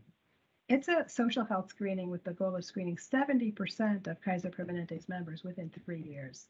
And this screening, which is built into, again, each patient's electronic medical record, like that patient support tool, includes 4 core domains, and that includes financial hardship, food insecurities, housing instability, and transportation. We also have non-clinical patient navigators that are embedded within primary care and within our emergency departments to identify needs related to those social determinants of health using our Kaiser Permanente screening tool. Right. So responses to the screening tool are translated into ICD-10 codes, social diagnostic codes, and they're entered into the electronic health record. So they're trackable. The navigators then use this information to find, and then whenever possible, to provide resources that meet the members' needs related to social determinants of health. And then at the bottom of the screen, I'll present our diabetes management program in a bit if we have time. We'll talk about our mental health and wellness self-care tools that include Calm, the Calm app, ClassPass, and Ginger. We've presented a lot of prediabetes programs in the past. We offer subscriptions to WW, Weight Watchers, and we have a full complement of programs, classes, and webinars, as well as podcasts that are all easily acceptable. And I think and this is not only directed for Kaiser, I think this will be applicable to, in some respects, to all carriers we're here from, but I'm not asking a question expecting an answer. I think this is for future discussions. But again, based on all the strengths that you've presented about what Kaiser does to coordinate care and to address social determinants of health, at a high level, my question is still, if I'm a Spanish-speaking Peb member who has vision impairment, am I really getting that total health experience? And how Kaiser, what is Kaiser doing to try to bring that closer to other people's experiences? And again, we're talking about this because, again, I don't think anyone's figured it out, right? It's a very big challenge, but I do think, I think the committee and the council in the future are probably hearing about those sorts of efforts.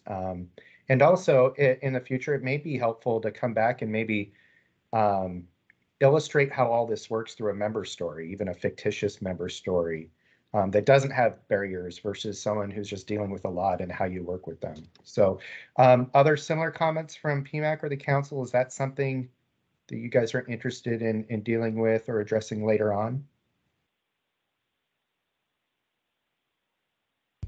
Reactions? If none, okay. Yep, this is Stephen from Mercer. Maybe I'll just add that I think this is great new information and specific information, but I think one of the key asks that we have is, what is your organization going to do to help activate the membership to use them? That's really the key question that we're getting after now, because we've inventoried services. We'll add this to the inventory of services, but what are the specific things that Kaiser Permanente is doing? And Brian's last of his initial questions, what can this group do to help support from the other side, getting people to be active?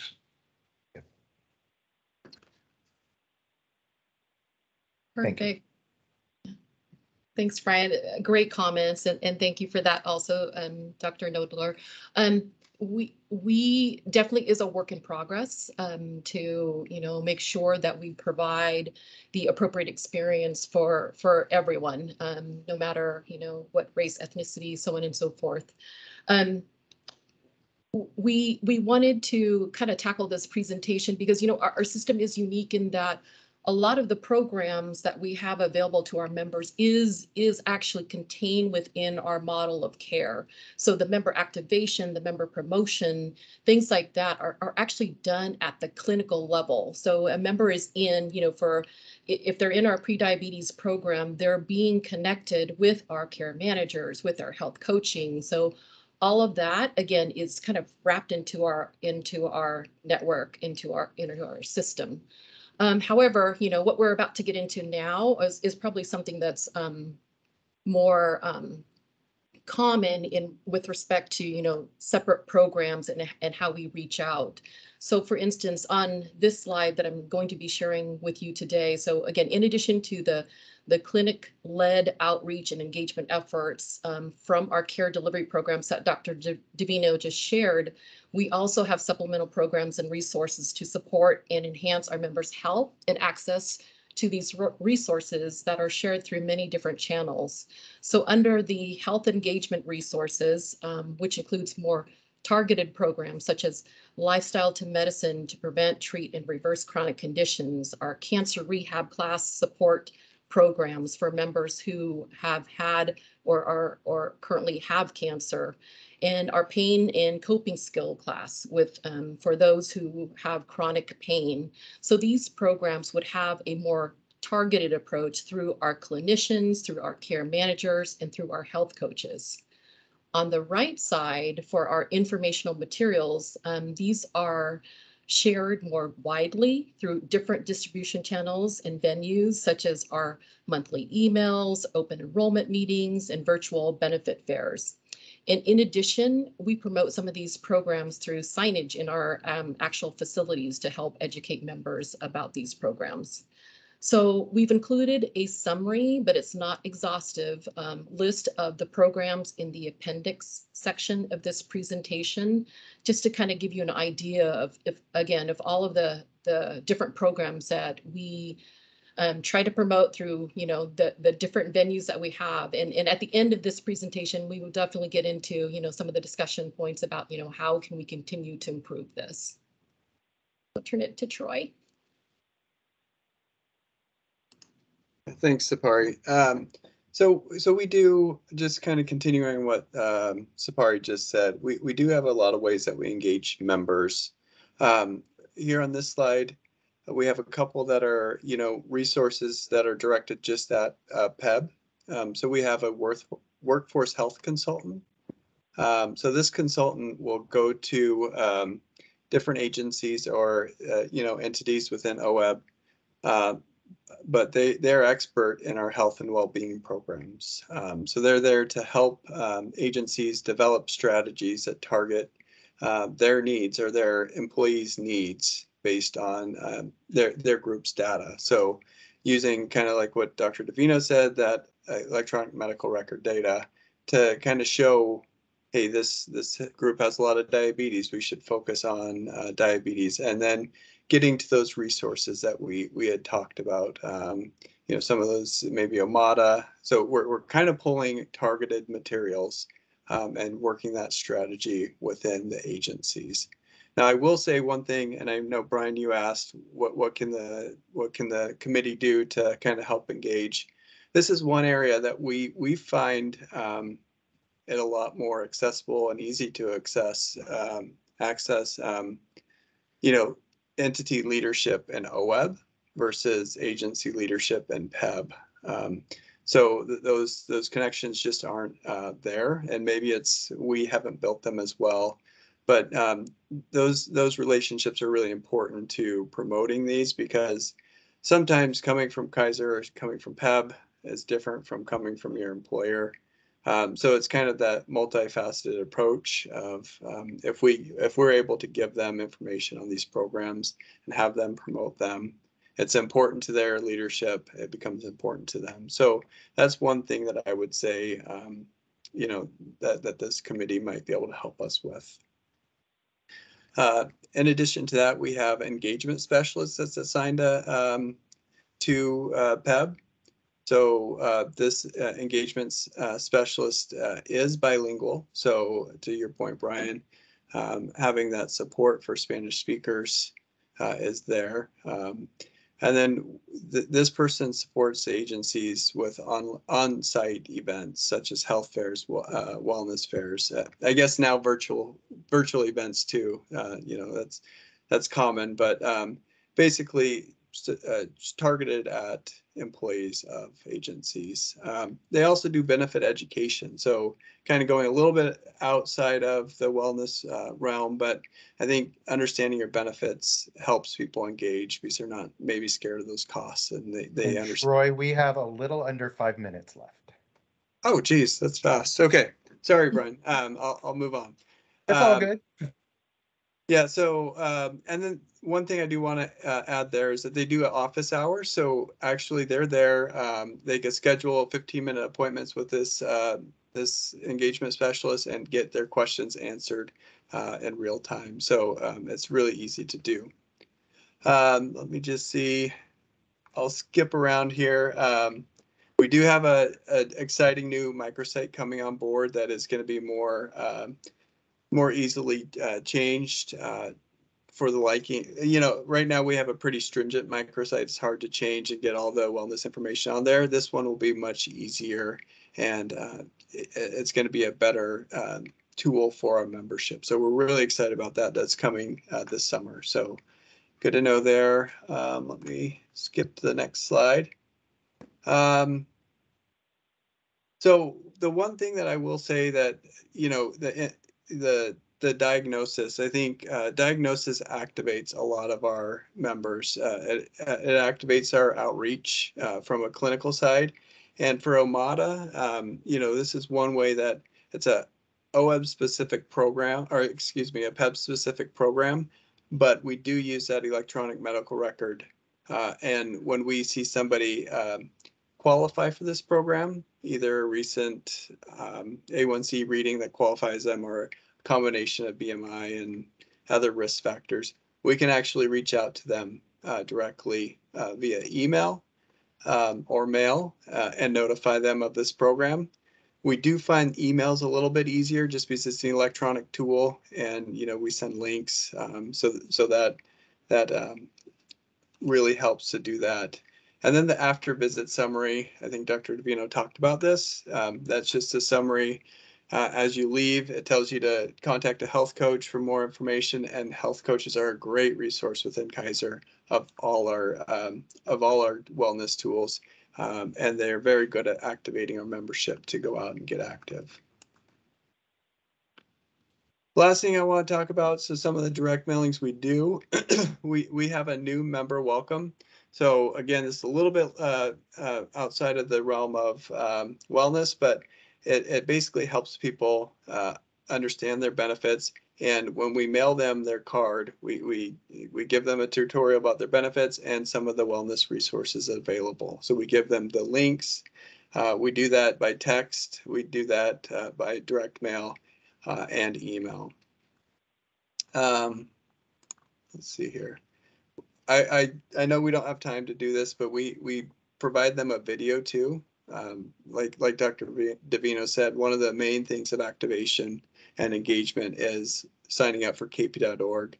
But this video here, you can click on it, but it basically is a 3-minute video that kind of sets you up for success with Kaiser. It explains your benefit, explains kp.org, and explains some of the resources that we have available to them.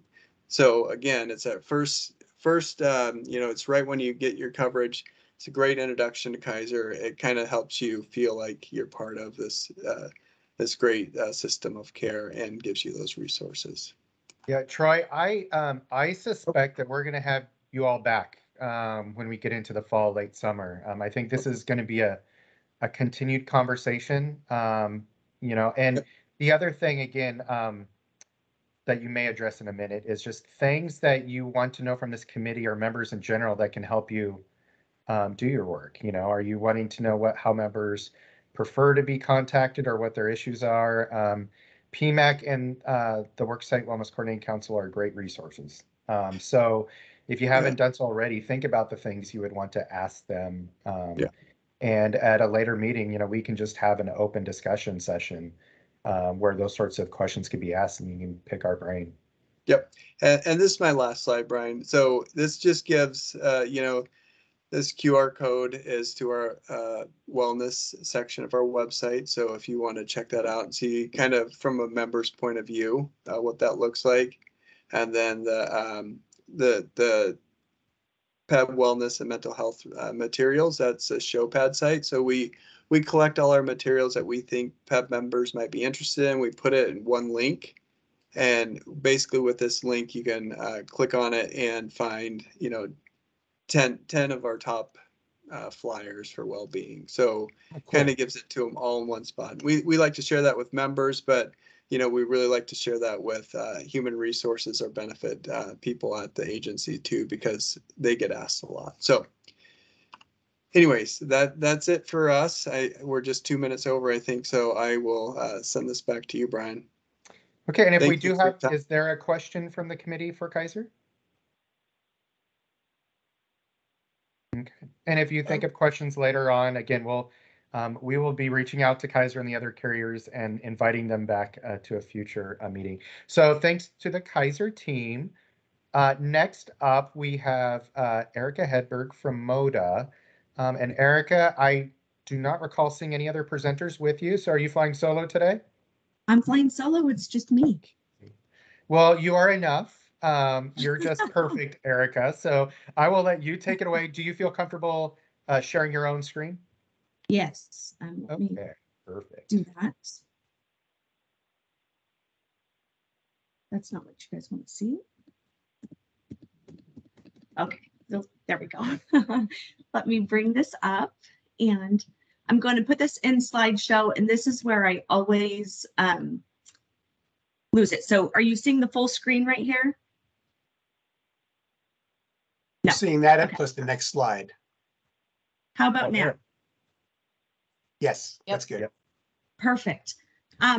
And if there's any questions, please holler or speak up because I will not be able to see your hand raised. But first, I'll just introduce myself. My name is Erica Hedberg. I'm the Director of Government Programs for MODA Health. And I am really excited to be here. I'm excited to hear that we're going to get called to come back because I really enjoy these conversations. So thank you for including us in them. Today, I'm going to talk to you about how we engage members and some stuff that we're doing that's new around MODA 360 on member engagement and personalization for our members as well. So first, when we think about Peb and MODA and all of the programs we offer a ton of programs for members. And I think that it can be really overwhelming for members to try and understand what program is best for them or to try and find really what they're looking for. And here on this slide, I've just put a few of the different solutions that we have for members. We have Strive Health, which is a chronic kidney disease vendor. We have Sempre Health, which focuses on medication adherence. We have CirrusMD, which is a text-first telehealth app. We have Livongo, which we have for diabetes management, and then starting 1/1, we'll have for pre-diabetes. We have Maru Health for mental health, which includes burnout, stress, depression. And then we have WW, or Weight Watchers. And if you go to, our website or Peb's website, you're going to find a list of all of these programs. And so I think that sometimes members can get lost in those programs. So what we're doing is we're taking all of the information that we have about a member. This includes their claims data, demographic information, social determinants of health data, and anything else that we have, and we're putting that all together, and then we're using that to inform the programs that we think the member could benefit from the most, and the next best action or step for members to take. So we do that in a few different ways. We have a few different avenues that we engage with our members and use this data to help guide them to the right programs and to closing care gaps. One way is our navigator console. So we have a health navigator team, and this is a customer service team, and they use a MODA 360 or MODA 360 platform that brings in all the data about a member, gives them a 360-degree view of that member. And so when a member calls them, they have information about care gaps that members might need to close. And most of those care gaps are tied to our quality metrics that are in our Peb contract and in our contracts with our providers. And then they also have recommended programs. So when we bring all this data in, we identify what programs we think the member could benefit from the most. So just an example of what this looks like is, we might have a diabetic member who lives in a more rural part of the state. And so one of the first programs that we're going to really recommend for that member is Livongo, which is our diabetes management program. And we might do that for them because it provides free test strips, and members are able to order those test strips right from their app or from their connected meter. So that could really help benefit members who are in Eastern Oregon and might not have as much access to a pharmacy. Or if we know that a member has issues accessing transportation, we might recommend that program to that member as well, because they would benefit from it more than somebody who might have a pharmacy close by. So when navigators are working with members, they can discuss those programs with them. Another way we do that is through our member console, and we're launching a new console this fall for Moda 360. And I have some slides on that here, just a couple slides from here that I'll go into that in more detail. But essentially, all those care gaps and personalized programs that I just mentioned, those are all available for members through their member console as well. And then we have our Care 360 console. And this is our Care 360 team is our more clinical team that works with members who are getting discharged from the hospital, or members who have multiple chronic conditions, or who might be engaged in our health coaching. And so they're also using that Moda 360 console that includes that next best action for members to help connect them to the right resources as well. So I'm going to go into a little bit more detail into each of those areas. And I'm going to start with member dashboard, and then I'm going to go into the navigator and then the Care 360. And I do this because some members want to engage with us less, and some members want to engage with us more. So I'm starting from where members engage with us less. And what we've done is we've made it so that members can access and manage their care as much as they want to by themselves through the member dashboard. And this is what our member dashboard will look like, the mobile version, starting this fall. You'll see up here that this lists the member's PCP 360, which is, a requirement of the Moda Peb plan. If a member had not yet selected a PCP 360, there would be a little triangle warning sign here with a link for them to click on to help them search for and select a PCP 360. And then ways that members can access those personalized programs that I mentioned is either down here through this Moda 360 icon that stays down at the bottom of the mobile app, or here in this Care Reminders button tile on the in the layout. And you'll notice these little red dots. Those are to draw attention to for members, just to say like, hey, there's some stuff here that you might want to deal with. So if a member clicked here on the Care Reminders, it's going to take them to this screen here. And here are the personalized care reminders for this member. So this member, the first one that's showing up is an antidepressant medication reminder. And if they click on that, it's going to show them just a little bit more information about that reminder. So this one's saying that members who are prescribed antidepressant medication, it's really important for them to see a provider 4 to 8 weeks after starting that medication. So this is a reminder for this member to do that. So if a member isn't quite sure what that means or would like some more information, they can click on this button and talk to a health navigator right there from their phone, or they can click here and chat with a health navigator. Some members may say, I've already done this. They can click on that and it'll clear the alert. And some members just want to snooze the reminder. They just don't want to see it anymore. And if they do that, this is the little screen that they'll get. So next time when they come into their member dashboard, they're not going to see that reminder. And when they clear that reminder, it also clears it for both our navigator team and our Care 360 team, so that if they do end up working with one of those teams, we're also not going to be talking to them about the reminder that they just cleared.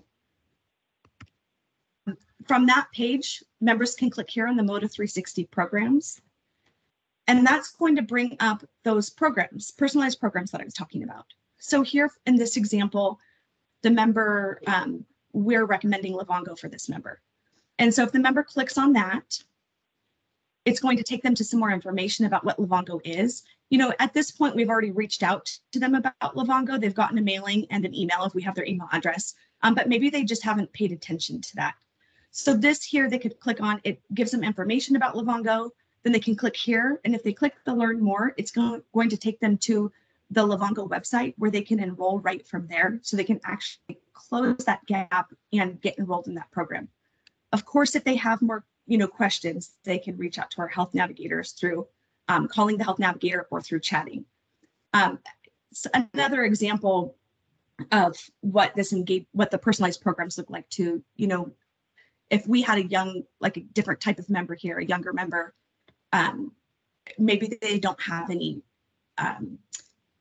chronic conditions, but they're a young person, 21 years old, living away from their parents, and they don't have a PCP established yet. So we know that members who don't have established PCPs tend to use urgent care or the ED more often. And we also know that members in that younger age group tend to utilize the ED for non-emergent reasons more often than other age groups. So for those members, we probably recommend CirrusMD, and that would be the first program that they see up here.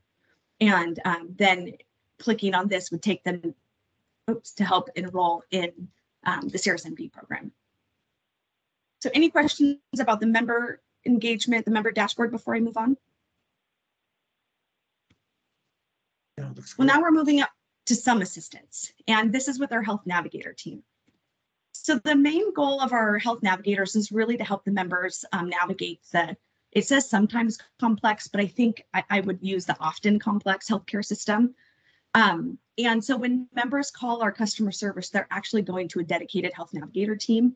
And their goal, is they can help with billing issues. They can help if a member's having an issue with a DME being denied, or prior authorizations, or maybe they need help finding a provider.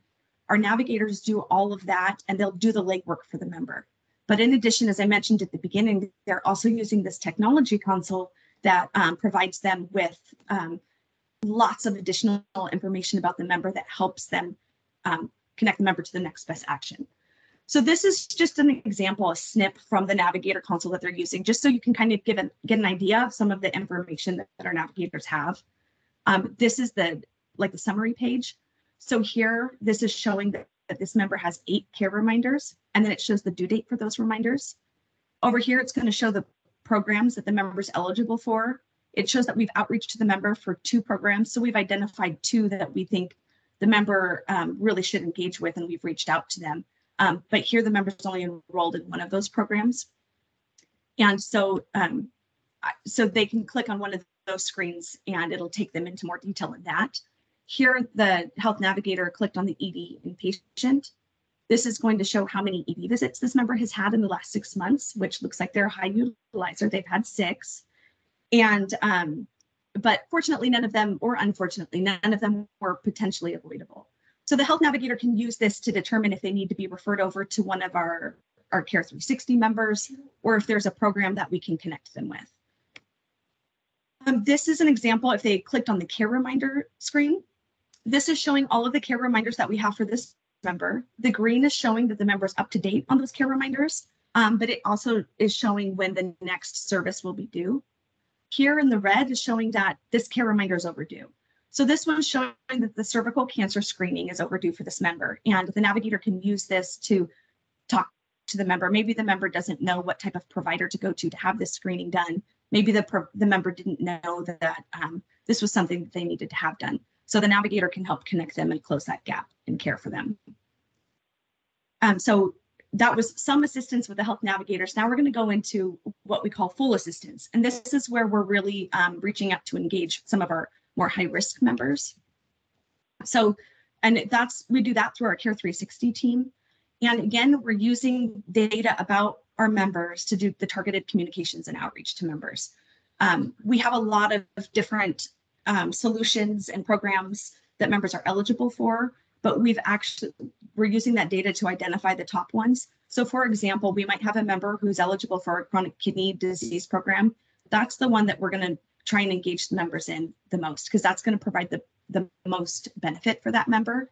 So we'll send the member communications about that program, but we're going to suppress some outreaches, maybe about like a weight management program or a gym fitness program that we have, just so we don't bombard them with a ton of communications. We want them to see the ones that are the most important for them.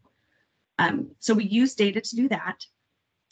We also reach out to members to engage them into our Comprehensive Coordinated Care Program, or C3 program. This is a program for members who are identified as being some of the most high-risk members, and we identify them through their risk score, through diagnosis on claims, and through utilization patterns that we see. So we'll reach out to them. Yeah. So question, so the Care 360 is based on like medical risk, right? So again, I'm going to ask the same question for all the carriers that I don't expect you to answer today, which is, again, depending on what your situation is as a Peb member, if I'm a visually impaired, Spanish speaking or English as a second language speaking member, how can I get that same sort of experience? Yeah. And again, I think we'll invite folks back, but because this is going to be a long-term conversation, but just something to think about.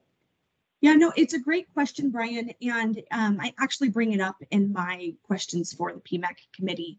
But one way that we could engage, for example, a better way to be able to engage members that way, you have to have the data and the information about them. And so when we get Peb members, we get demographic data about them when they first come into us. And then if we engage with them, we're collecting more data about them. So when a member engages with our navigator team or with our Care 360 team, they have a form in the console that walks them through collecting social determinants of health data from that member. And so they can input that right into the form. They also have a screen that shows them, actually, here, let me go. And I do see we have a question from Angela too. So. Oh, okay. Should I take that question from Angela first really quick? Yeah, that's fine. Okay. Yeah, so Erica, you're talking about that screening tool, and that's kind of what my question is when they share that information in that enrollment and going through that tool, is it just about themselves, or if they're a member whose household is part of their coverage plan, is it also about the rest of their household? Because I know if you think about this logically, the majority of our members who are the employee that's covered is likely to have English language skills. But it's their household members who are likely not to. Yeah, so it is for all of their covered dependents as well. And so when the when our staff is using the console, they see the information about the subscriber. There's also a link to click over into their dependents as well. And a lot of times what we do find, especially when we're reaching out to those high-risk members through our C3 program, they're usually, there's usually stuff going on that needs to be addressed with their dependents as well. And a lot of times, as I look through the comments and the cases that we have, a lot of times it's with behavioral health issues. And so we may be speaking to one member, but then they talk to us about, their dependent or another family member that needs some resources or has something going on. So it is both. Not every time. It's not like the screening is, tell me, all about yourself in here, and then tell me about your 5 kids. It's kind of on a case-by-case basis that data is collected for the other members in that person's household. But yes, the information is collected, and it's more than just the spoken language. It's everything about the person, and it's entered into that form. And then we also have another form that brings all of that social determinants of health data in, because we get it from multiple different sources, not just from the member. We're getting it from other sources and from other interactions that we've had with the member as well. So when one of our staff is working with a member, right from the beginning, they can see that information about that member that may impact their ability to be able to access care or access programs, so that they can understand that as they're working with the member. As far as the spoken language one, that's something that we don't find out about until we actually engage with a member. So we have to have some experience with them to engage with them. And one of my questions for PMAC is how we might be able to get that information. I don't know if it's something that is collected at enrollment, but if we had that information from the very beginning of when we get a member, it would be a lot easier for us to be able to send them, like, for example, if their spoken language is Spanish, we could send them Spanish materials from the very beginning, so that they have those instead of just sending them stuff in English. And do you find, do you find that would be one of the most important pieces up front, is to find out their language preference, and then everything else follows?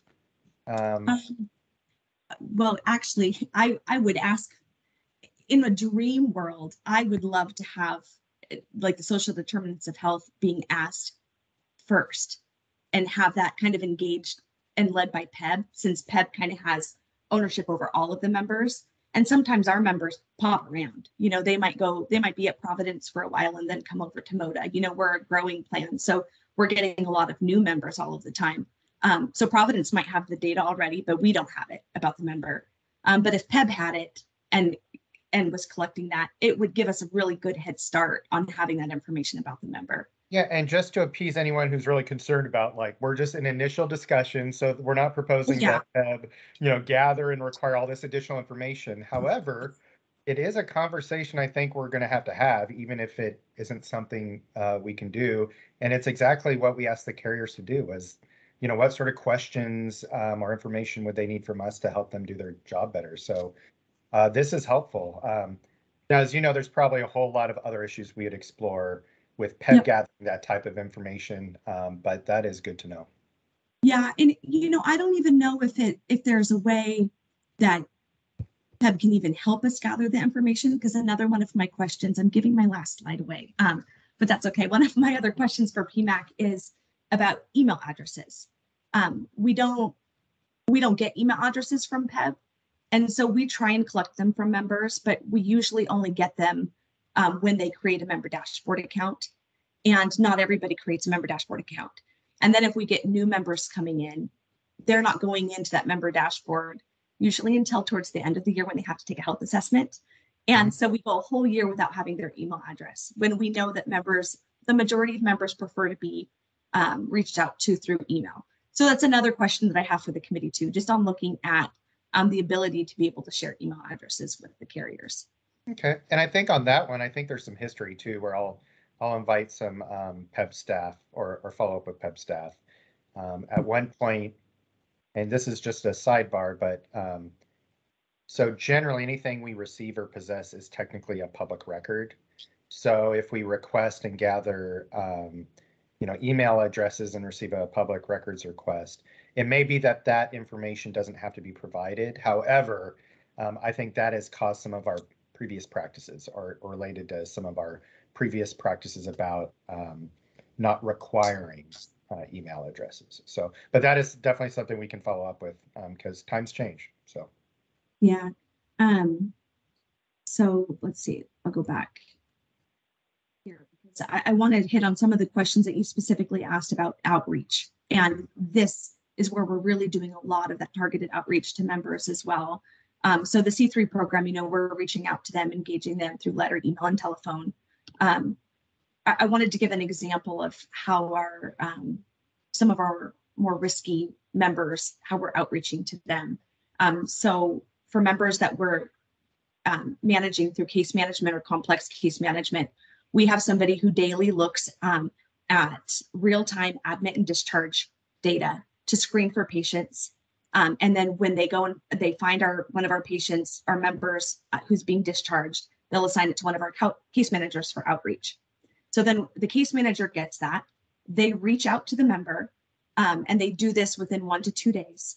They just ensure that the member understands their discharge instructions, so their medications, their activity, their diet, when to call providers, when to follow up with the providers on wound care if appropriate, and just other special instructions. Now, a lot of times their doctors should be communicating this information to them too. The case manager is the one to make sure that it's just all coming together. You have multiple different doctors giving you different instructions. So that our case manager is really there just to make sure that the member feels like they have all of the information that they need.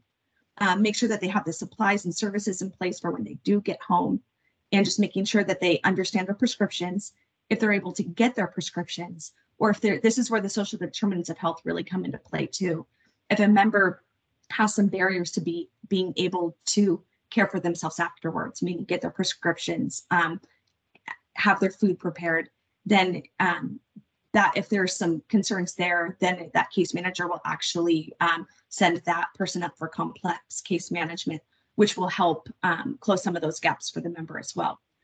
Our case managers will stay with that member and just periodically check in, usually a couple of times a week for an extended period of time, usually about 4 weeks or just however long the case manager feels is appropriate. And then after that, we'll close the case. So that's another, oh, go ahead. We have about 5 minutes left, Erica. Perfect. Thanks, Brian. We also, as I described already, we do direct outreach to members. And this is if they meet certain criteria. So our programs that deal with specific chronic conditions, we will reach out directly to those members. And we do that through email if we have it, and then also through snail mail. We also email our PEP members usually once a month, and we highlight just a different point solution. This is just for the general population, just to try and bring awareness to the different programs and resources that we have available for them. And then I already showed you kind of what that social determinants of health screen looks like and how our Care 360 team is using that. And then I just made it really big for you in case you needed to see it. So this is where I was addressing the questions of how do we increase engagement, and we already discussed them. Having email addresses for members would be extremely helpful. If we knew their primary spoken language at the beginning, that would help us engage with them better. And it's really just having, just the information about a member that can help us engage with them instead of waiting for there to be an issue or a request for us to be able to fulfill that. So any way that we can partner with Peb to obtain information to better increase engagement, we would love to do it. We'd love to have a conversation about it. And one thing I did want to show, we sent out targeted emails for CirrusMD. And we did this big email campaign, and this is Peb's results. We went from 18 people registering the month before we sent the emails to 251 registering the month that we started sending emails.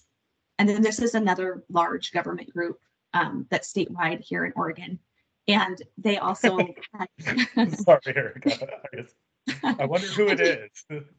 I wonder, but I wanted to show what it looked like on a larger population. And we also only had 18 registrations the month prior. When we sent out that email, it went up to 1,180. And that's only having 40 emails for 40% of the population. So members they read a little bit more on the emails than they do on the snail mail. But all right, well, that's all I have. Any additional questions?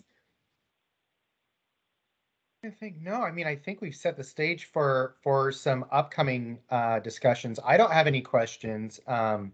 So PMAC council members, do you have any thoughts, comments, questions? Okay. Well, thank you, Erica. Thank you. Yeah. And again, I think this will be one of many continuous discussions we have with the council, PMAC, and our partners, our carriers. So next up, I'd like to turn it over to Cash Spencer from Providence. And Cash, are you solo today, or do you have anyone else with you with the presentation? You get the pleasure of getting just me. Well, hey, if Erica can do it, you can do it, Cash. I think so. I think so. Big shoes to follow behind. Erica's such a phenomenal presenter, so I'll do my best here. I do want to just acknowledge her and say that, she brought up some good questions. And I think from the Providence side of things, we kind of echo the same thing. If we had some of the information about email addresses, spoken language, those types of things up front, it would make engaging in some of these programs a lot easier and allowing us to get the word out. So just wanted to throw out that acknowledgement. Great questions, Erica.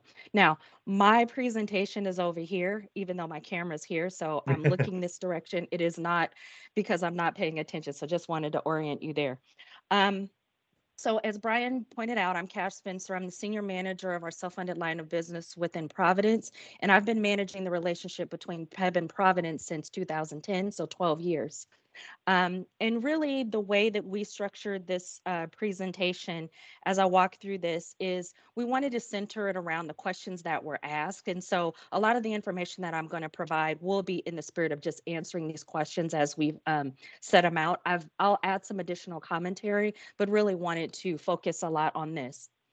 So the very first thing that we looked at in these highlights are the operative words that we pulled out of this slide deck that we're kind of focused on with intentionality as we're trying to answer these questions and make sure that the PMAC committee is able to get from it what we felt was the intended outcomes from our presentation today.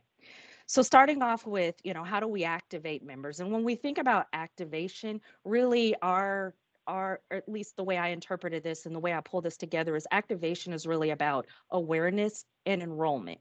not necessarily you're interacting with it, but you've taken a step to now be aware of the program and you've enrolled in the program. Engagement, on the other hand, is that you're actually interacting with it on an ongoing basis. And so as I'm walking through some of the information that I'll provide today, I want to make the distinction between activation and engagement. Also, there was a question about us proactively outreaching to members, and we proactively outreach and we do more of a reactive outreach. So we do both.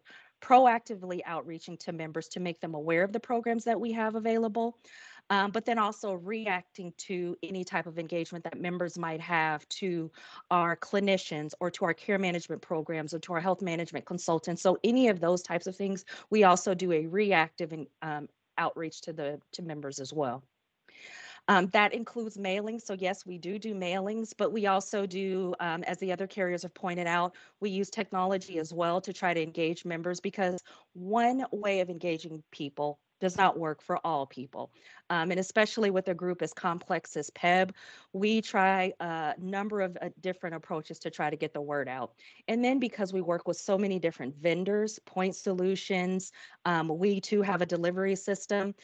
Just trying to put information in front of members and figure out the right way in which to communicate to members and identify that way that triggers action within that member.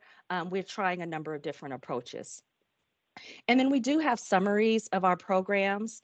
And as I'll show on the next slide here, this is a lot of our programs that we offered outside of just regular old medical. So a number of these solutions are ways in which we've tried to augment and supplement the medical care that we offer through the health plan, but also trying to build out our suite of services with some of these vendors and point solutions that we have in order to activate members to get more engaged in their own health. And as you can see on the right side of the screen, an example of our mobile optimized Peb Microsite that we have that houses all of this information and resources. The URL is at the top of the screen. And so if you are trying to find summaries on all of our programs, I do include direct links on each of the slides, but because there's so much involved in how we manage the Peb plan, that microsite really is going to be the best resource to all the comprehensive programs. I would be talking all day if I tried to get through everything. So the microsite is really a good resource to get through and get to some of the details of what all these programs offer. So that's the answer to the question about summaries of the programs. So starting off with how people actually get into our programs, and members really come into our space in a number of different ways. So probably the easiest and the way that we see people come in most often is they're self-directed. When a member enrolls in a Providence plan, we send them out what's called a welcome guide. And in that welcome guide, it's their member ID card, but then it provides them an overview of both the Peb or the statewide plan, whichever one they're enrolled in, and then all the resources that they have available to them as a Providence member. It helps them with establishing a My Providence account. It gives them information on identifying and selecting a medical home if they're on the Providence Choice plan, and gives them a little bit of overview of what they can expect from Providence by being a Providence member. So that's the first way that we start with engaging members, or at least activating them or getting them aware, making them aware of the programs that are available, and then trying to get them activated into the program. The other way, and I'm going to go in a counterclockwise, is through PCP and medical home activation. And I have that in gray because not all PCPs have the ability to refer members into our system, but for our medical homes and certain select PCPs, we do have the ability to get members to do a direct handoff to us through referrals or through other handoffs that we have established directly with our providers. And that goes both ways. So for us as a health plan, for our medical homes, we can refer members into their medical homes, provide information out to the medical homes and their PCPs. And then also coming back the other ways, PCPs can refer members into our ecosystem as well. And then our customer service and member advocates, they have direct access to members if members call in or they're engaging with a member. we have a single point of contact for all of our programs. So members have one number to call to get into us, but that doesn't mean that that's how people come in. And that's basically what this slide is attempting to convey. So if a member advocate is working with a member, they will know that this member is trying to find information about a health coach, and they can refer a member over to health coaching, or they can help members get to care management, or help members with identifying and finding a PCP. So our care advocates and our customer service team is really another avenue that members are able to get involved. And then, of course, care management. So, Erica did a phenomenal job of going through, the C3 program that she has. And this is similar to our care management team, where we might use identification, stratification, or, an ED visit that might prompt engagement with a care manager. Usually these are at the point that members have engaged in the health delivery system, or engaged some way, or gotten some new diagnosis that they might engage with the care management, but they can refer into care management themselves as well. So all of these ways in which, and that's the reason why I kind of have it here circled in that, this is how people end up into our well-being space, because they come in through all of these different points of care. And Cash, that speaks to your comment, agreeing with Erica about, if there's certain information you can get up front, it helps you maybe start that process before the members are reaching out or engaging.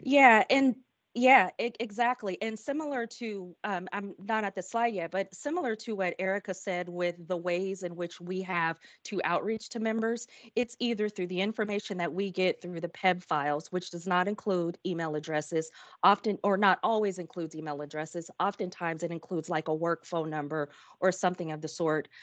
So maybe not the best methods of outreaching or communicating with them. Our email addresses are usually based on people who've gone into My Providence to complete the health assessment. And then we use that as our repository or our mechanism for outreaching to members on the flip side. Now, we do collect that information when we engage with members, but it's not a proactive approach to gathering that information. It's really reactive.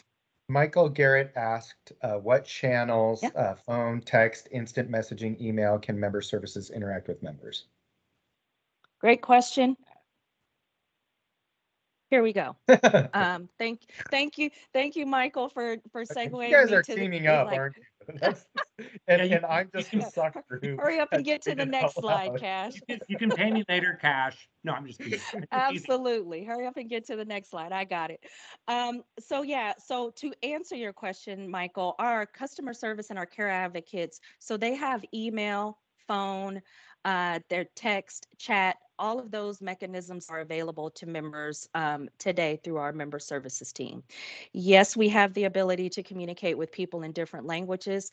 Yes, we use a tool, and I probably am going to butcher this. Michael, you'll probably know better than I, a tool called Site Improve, I believe, in order to ensure that our website and our technology is WCAG compliant in order for, to assist people with visual impairment. So we do have those mechanisms available, just to answer the question you haven't asked me quite yet. And that's the Web Content Accessibility Guidelines for folks that don't know WCAGs. Oh, yeah. Yes. Internationally recognized standards for accessibility of websites and apps.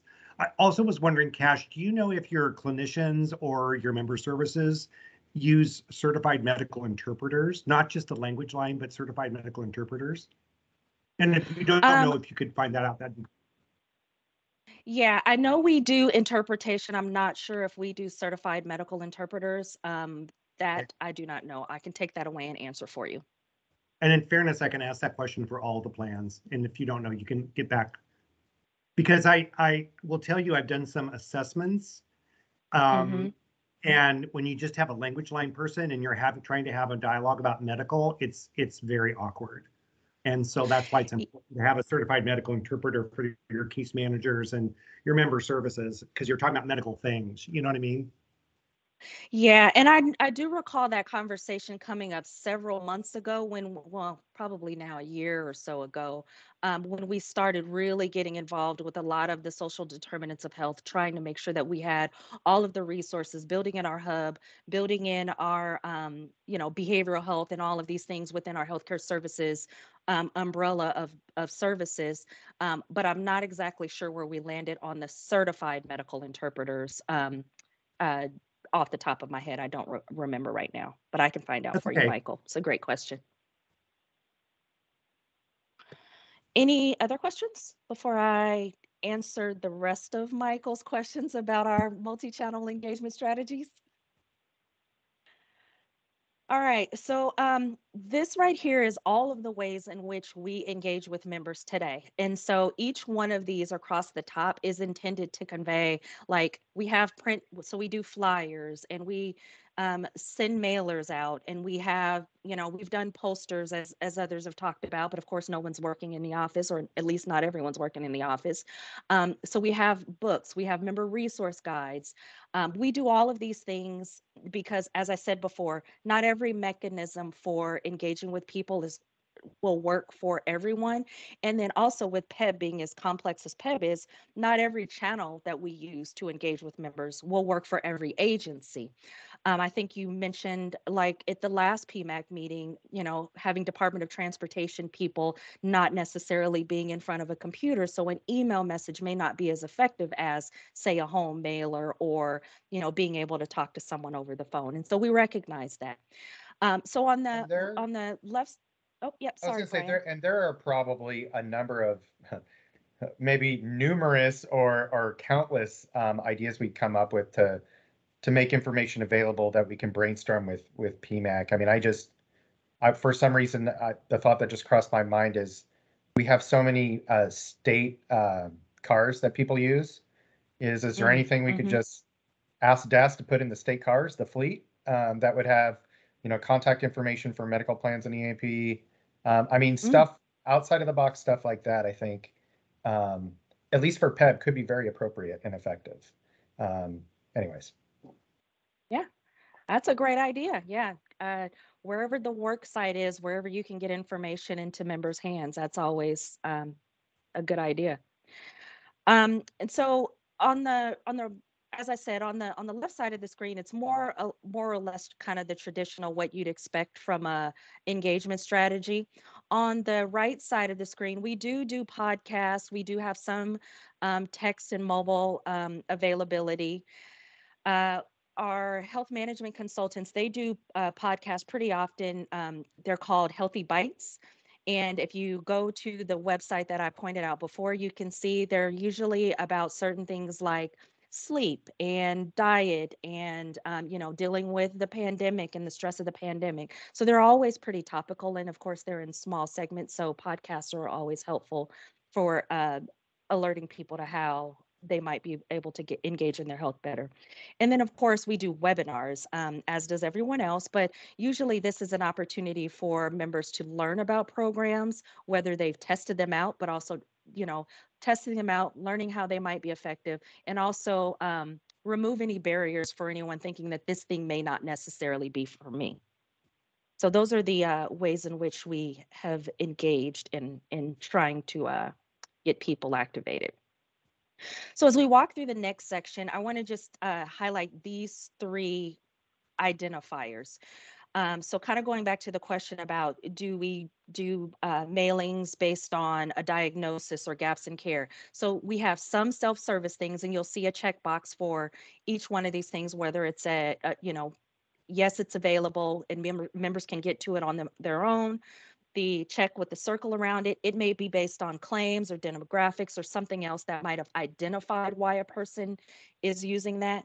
And then on the far right side, it is predetermined based on a client driven need. So we may decide that on this specific cadence, we're sending messages out to people. So think of like Peb health engagement model notifications or things of that nature, open enrollment, or you're doing some sort of wellness program. That's where we would have those types of predetermined engagement channels that way. So care management is really kind of the bigger umbrella of how we engage with people. And this is really the opportunity to touch people when they're at their point of needing care the most. It's where we might have people that have been referred to us from their doctor. They may have reached out to care management on their own. They may have been referred from a health management consultant or from a diabetes educator or their health coach or something along those lines. Our care management team, they identify gaps in care. They are educated on all of the programs that PEB has available. So, not just the medical plans that are available, but also the point solutions that we have in place. So, using as an example for diabetes, while we have diabetes managers within our care management space, our diabetes managers are also trained in OMADA and they're trained in VERTA so that if this program doesn't work for a person, they know that they can refer them to other programs that might be available that might work better for them. Or, for like Erica pointed out, for people who might be in Eastern Oregon and may not necessarily have access to get to their diabetic medications, they may be able to refer them to OMADA and OMADA sends them something, or Verta sends them their test strips or a glucometer or something along those lines. So care management really is the hub that allows us to do more of that active, engaging members in their care. But not everyone wants to remain in care management. Some people feel like they've got it, they figured out how to manage their own thing, so they don't necessarily want to remain in care management and think that they can go in on their own. And I talked a little bit about VERTA. So I just wanted to bring up the way that we engage with VERTA. And so we rolled this out earlier this year, and we've taken a number of approaches to how we engage with VERTA. So we've done email messages based on those people with type 2 diabetes who are on 2 or more brand of medications and have a BMI of 35 or greater. So we were very intentional in our type 2 diabetes reversal cohort of people we were outreaching to, and we've seen some good successes. We've already seen some pretty phenomenal responses and outcomes based on this engagement, which I will be able to share with Teresa and PEB staff here relatively quickly. But this is one strategy that we took. So we do webinars, we've done push notifications, we've done home mailers, we've done mailers from our health management consultants. We've had our diabetic care managers do phone outreach to people to let them know about this program. So we've taken a number of steps to get people into these programs. Kaya is another one that was very driven based on a need that we saw, especially coming into the pandemic, and just based on the work that we saw with the Lodestar RFI, work that Mercer was doing, the whole idea of going into a Center of Excellence program. And we wanted to be intentional to try to direct people to conservative therapies. And so what we've done here, we've done home mailers with them with QR codes to allow people to sign up. And that's what we found to be the most effective in getting people to enroll in the program is home mailers. We would think that it was digital, but listening to what we heard from PMAC, from PEB, and also feedback from PEB members, we realized that trying to do it with a traditional print or email, especially in the midst of pandemic when no one's working in a worksite, it was really about how can we get the word out to people. And we found that postcards have been the most effective in this program. Hey, Cash, I laugh because I noticed, I think it was last week, I just realized that I hardly get any snail mail anymore because I've opted to do all my bills and everything else electronically, which means the few pieces of snail mail I do get, I actually look at. Yeah. Yeah, not to sidebar on things. We've been working on putting together all of the collateral for the upcoming benefit fairs and wellness fairs that all the agencies have at their locations. And one of the things that came up to us that our vendor came up with as far as like a giveaway and a freebie was a letter opener. And I'm like, who's opening letters anymore? Like, why would we need that? That's like that's so 1998. I don't know. Anyway. um, so our behavioral health concierge program. So this is one that we've, trying to get the word out to people, especially considering what we're hearing from not only the agencies, but also members about the difficulty with finding a provider to assist with behavioral health right now. And so we've taken a number of approaches to try to get the word out, because this allows same day and next day access to a therapist. So this is really answering the call that we're hearing from Peb and Peb members and a lot of our employers right now, just in how can you help us with allowing people to get access to a provider. So we have flyers, we've done mailers. We're working on a resource guide for Peb's open enrollment that's going to include all of these resources listed so that members have this right in their hands and they know exactly where they can go. So handing out to people at the benefit fairs, maybe mailing them to their homes so they have them in their homes, but via email. Also, if you're talking to a care advocate on the phone, or if you're talking to care managers, they can also refer you to this if you're saying that you're stressed out or you haven't been able to find a provider. We offer this up as a solution as well when we're engaging with PEB members. And then, of course, we do webinars. I think we've done some stress, burnout, kind of topical based on what we're hearing and what we're feeling as our own, people in the workspace trying to deal with the stresses of coming out of a pandemic in real life. We've created webinars based on a lot of that as well. Cass, this is Gayla Andreessen, and I'm kind of curious about how do you get the word out to your members about those webinars? Because in the unit that I work in, I work for ODHS, and we put out a newsletter, and so we're always looking for sources and information and ways to highlight different benefits. And so I'm curious about how you get the word out, and yeah, that's my question. Yeah, great question. So typically, kind of going back to where Erica ended and I began, we're at the mercy of the information that we have available to us. So we share the information with PEB staff so PEB knows it's available more at a general level. But we also send email messages out to members who have My Providence accounts. And so usually that's a smaller subset of our population that may or may not have come in and actually enrolled or participating in health engagement model or established a My Providence account, or even said that they want to receive mail from us or email messages from us. So that's really the mechanism that we get the word out to members. One of the questions that I had at the end of my presentation was to you all to basically say things like, okay, we have health management consultants that work directly with our employers, non-PEB employers, to help build out, workplace awareness about certain programs. How do we help you do more activation within your workspace based on the needs within your worksite and how you engage and communicate to your members? And how can we get the word out to maybe you as a wellness consultant or a wellness coordinator or a benefits team within an agency? Like, how do we get this information to you? So at a high level, we're providing it to PEB. At a much granular level, we're providing it to the members, but we really would like to activate the workplace however we can, if that answers your question.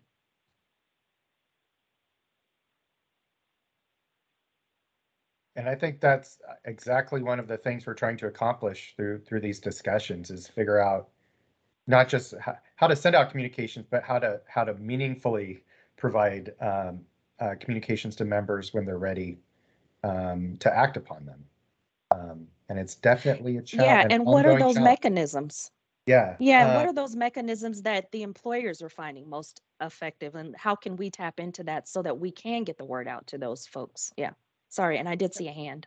Yeah, Teresa, and then let's open it up to all attendees if they have any thoughts on effective ways that they've reached out in their workplace.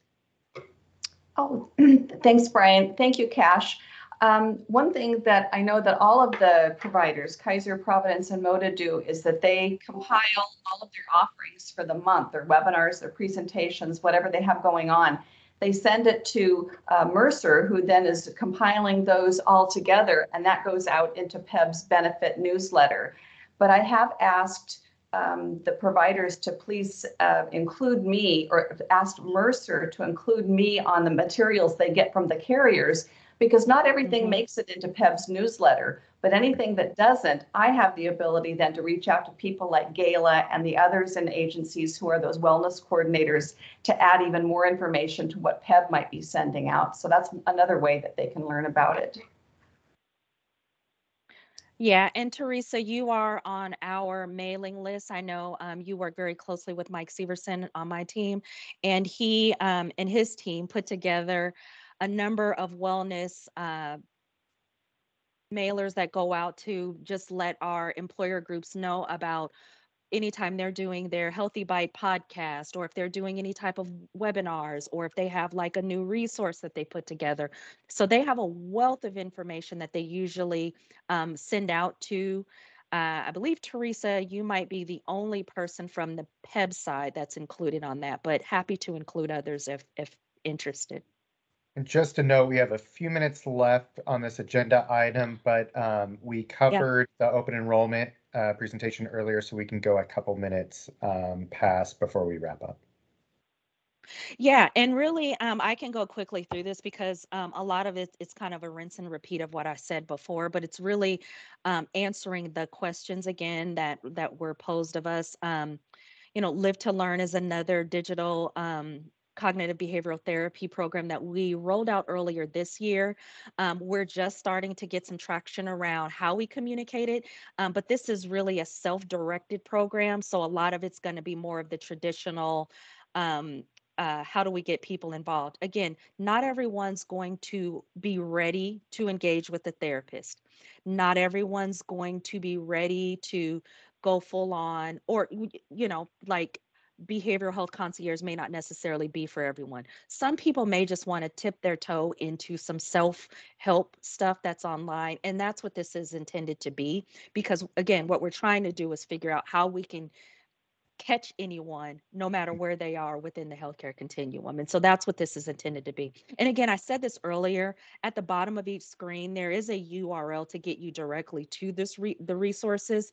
But if you go to the Peb page, all of these things are in there available to Peb. I talked a little bit about what's available through our health coaching team.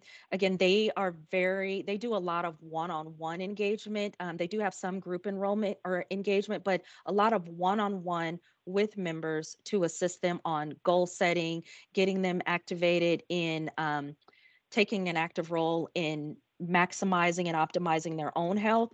But our health management consultants, they're under the whole healthcare services care umbrella. So if someone is at a point of acuity where maybe they can't help them, or they might need a higher level of care, they can refer them over to a care manager or someone within the care management team to better support them. So it really is a continuum that flows back and forth. This is our diabetes prevention program, and this is going to be replaced with Omada once Omada launches on January 1 for Providence. But again, similar to what I've said before, it's a lot of, we use print, we do send in email messages out to people. People may be part of come into diabetes prevention because they just found out that they might be at risk for diabetes, and now they're afraid and they're not sure what to do. So they might call in, speak to a care advocate, or talk to our health management, or our care managers, and they might get referred into our DPP program. And it is CDC recognized. So it allows us to then work with a member one-on-one to support them in their DPP, managing this new diagnosis, or how they can not progress to become a type 2 diabetic. And you know, I did talk a little bit about Omada. Omada, and also Kaiser talked about Omada as well. So Omada will launch in January under the Providence umbrella as well. Again, as I said, our care managers and our diabetes care managers are trained in Omada. We use Omada today for other groups, non-PEB groups. So they're educated and trained on this as a resource. So if a member, doesn't progress to Verta, maybe they just got a diagnosis of diabetes, being at risk for diabetes, they are able to drop here, get engaged with Omada. Omada engages with members.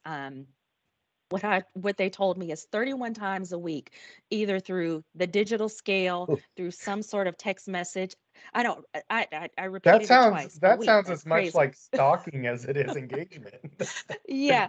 And they clarified that it might be like they might send a reminder. It might be because you weighed in on the scale and they gave you some feedback based on your weight on the scale, or you took a picture of what you were eating and your coach might provide you with some feedback on what you ate. So it's not like you're talking to someone 31 times, but there's like some sort of point of contact 31 times within a week, which I thought was crazy.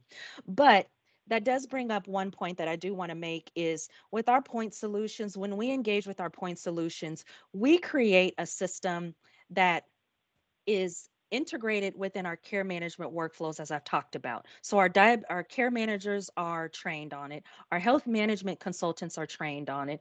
Our care advocates are trained on it. So no matter where a person comes in, they can be included in this system and we know about it. And we can inform their doctors, their PCP, their providers, their medical homes that they're involved in these programs. The other thing that we do when we engage with these point solutions is we set our pricing based on engagement. So, and that means continued interaction. So if you have a member that is not actually engaging with, say, Omada or a Kaya program, PEB doesn't pay for that because really the only way to get to the outcomes is by keeping people engaged in those programs. So the responsibility really is not only on Providence to keep them engaged in the program, but really the vendor or the point solution to keep them engaged in the program. So it's not just about you get paid because of how many people you enroll. You don't get paid if you don't keep them using the program. So that is one thing that I wanted to point out in that.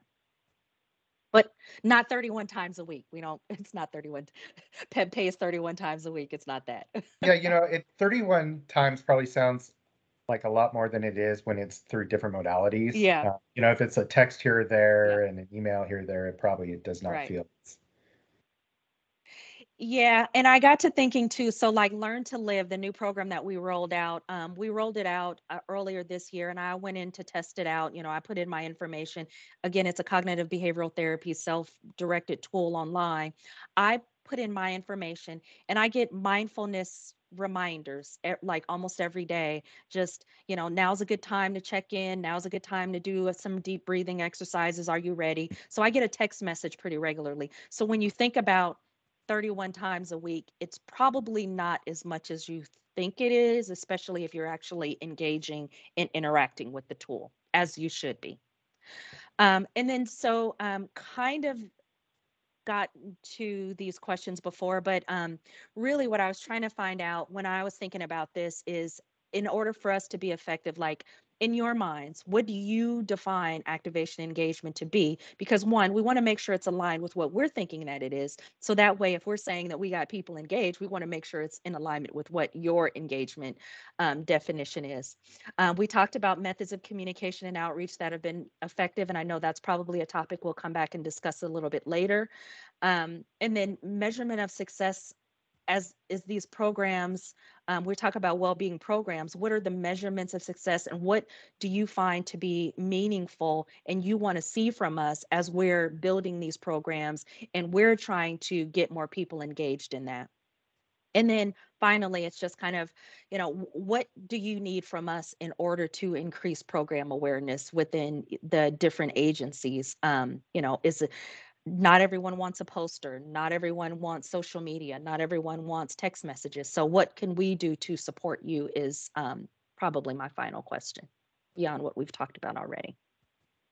Thank you, Cash. And obviously, we don't have That's it. time to answer all the questions today. Yeah, no problem. I will say it feels like we got pretty consistent messaging from all you guys today. And yes, thank you very much, Cash. It feels like there are a few different themes from all the medical carriers. One is, is there a mechanism or way Peb could provide certain information, member information upfront earlier to allow them to proactively reach out to members or engage with members upfront. And that's something that we'll take away and brainstorm with staff. There's going to be some system challenges, but again, this is what we've been charged with. So we will brainstorm and come up with some ideas and pros and cons. And also it feels like you guys are interested in knowing, like, within the state system, what sort of outreach or communications have been effective in each agency. And so that maybe each carrier can look at adopting those sorts of practices, maybe with respect to those large agencies, but maybe just in general. So it feels like consistent messaging that we have our work cut out for us. I want to thank all the presenters. I anticipate we will be inviting you back, I'm guessing around September, maybe August, to reconvene these discussions. And honestly, I think this is going to be an ongoing discussion, at least for the remainder of the year. So thank you to all our presenters. For PMAC and the council, again, we'll be taking some of the EAP recommendations and the updated member wellbeing framework to the board in July. For PMAC members, I'm thinking we will probably cancel July's meeting unless in the next few weeks, Teresa or I identify anything that requires, committee action, before August. However, I think we're in a space where we'll likely cancel July to give Mercer, Sharna, Teresa, and I some time to start coordinating for the combined August meeting. And also, if we're able to do it, maybe sketch out what we think the next conversations can be with all these groups September to December to present to the groups in August. So that way folks have a better idea of what the rest of the year going into 2023 will look like. So with that said, any other thoughts or comments from either committee members or attendees? Great. Well, thanks again. A lot of great information. I actually have a full 2 pages of notes, and I usually don't take that many handwritten notes. So a lot of great information and a lot of follow-up action items that I'll be getting on shortly. So thank you, everyone. Be well. Have a wonderful rest of your afternoon. And if you have any questions, comments, concerns, you can always reach out to Rebecca or I with respect to PMAC. And again, Sharna and Teresa are available as well. So thank you very much, and we will see you guys later. Yeah, thanks so much. That was very helpful. Bye. Later.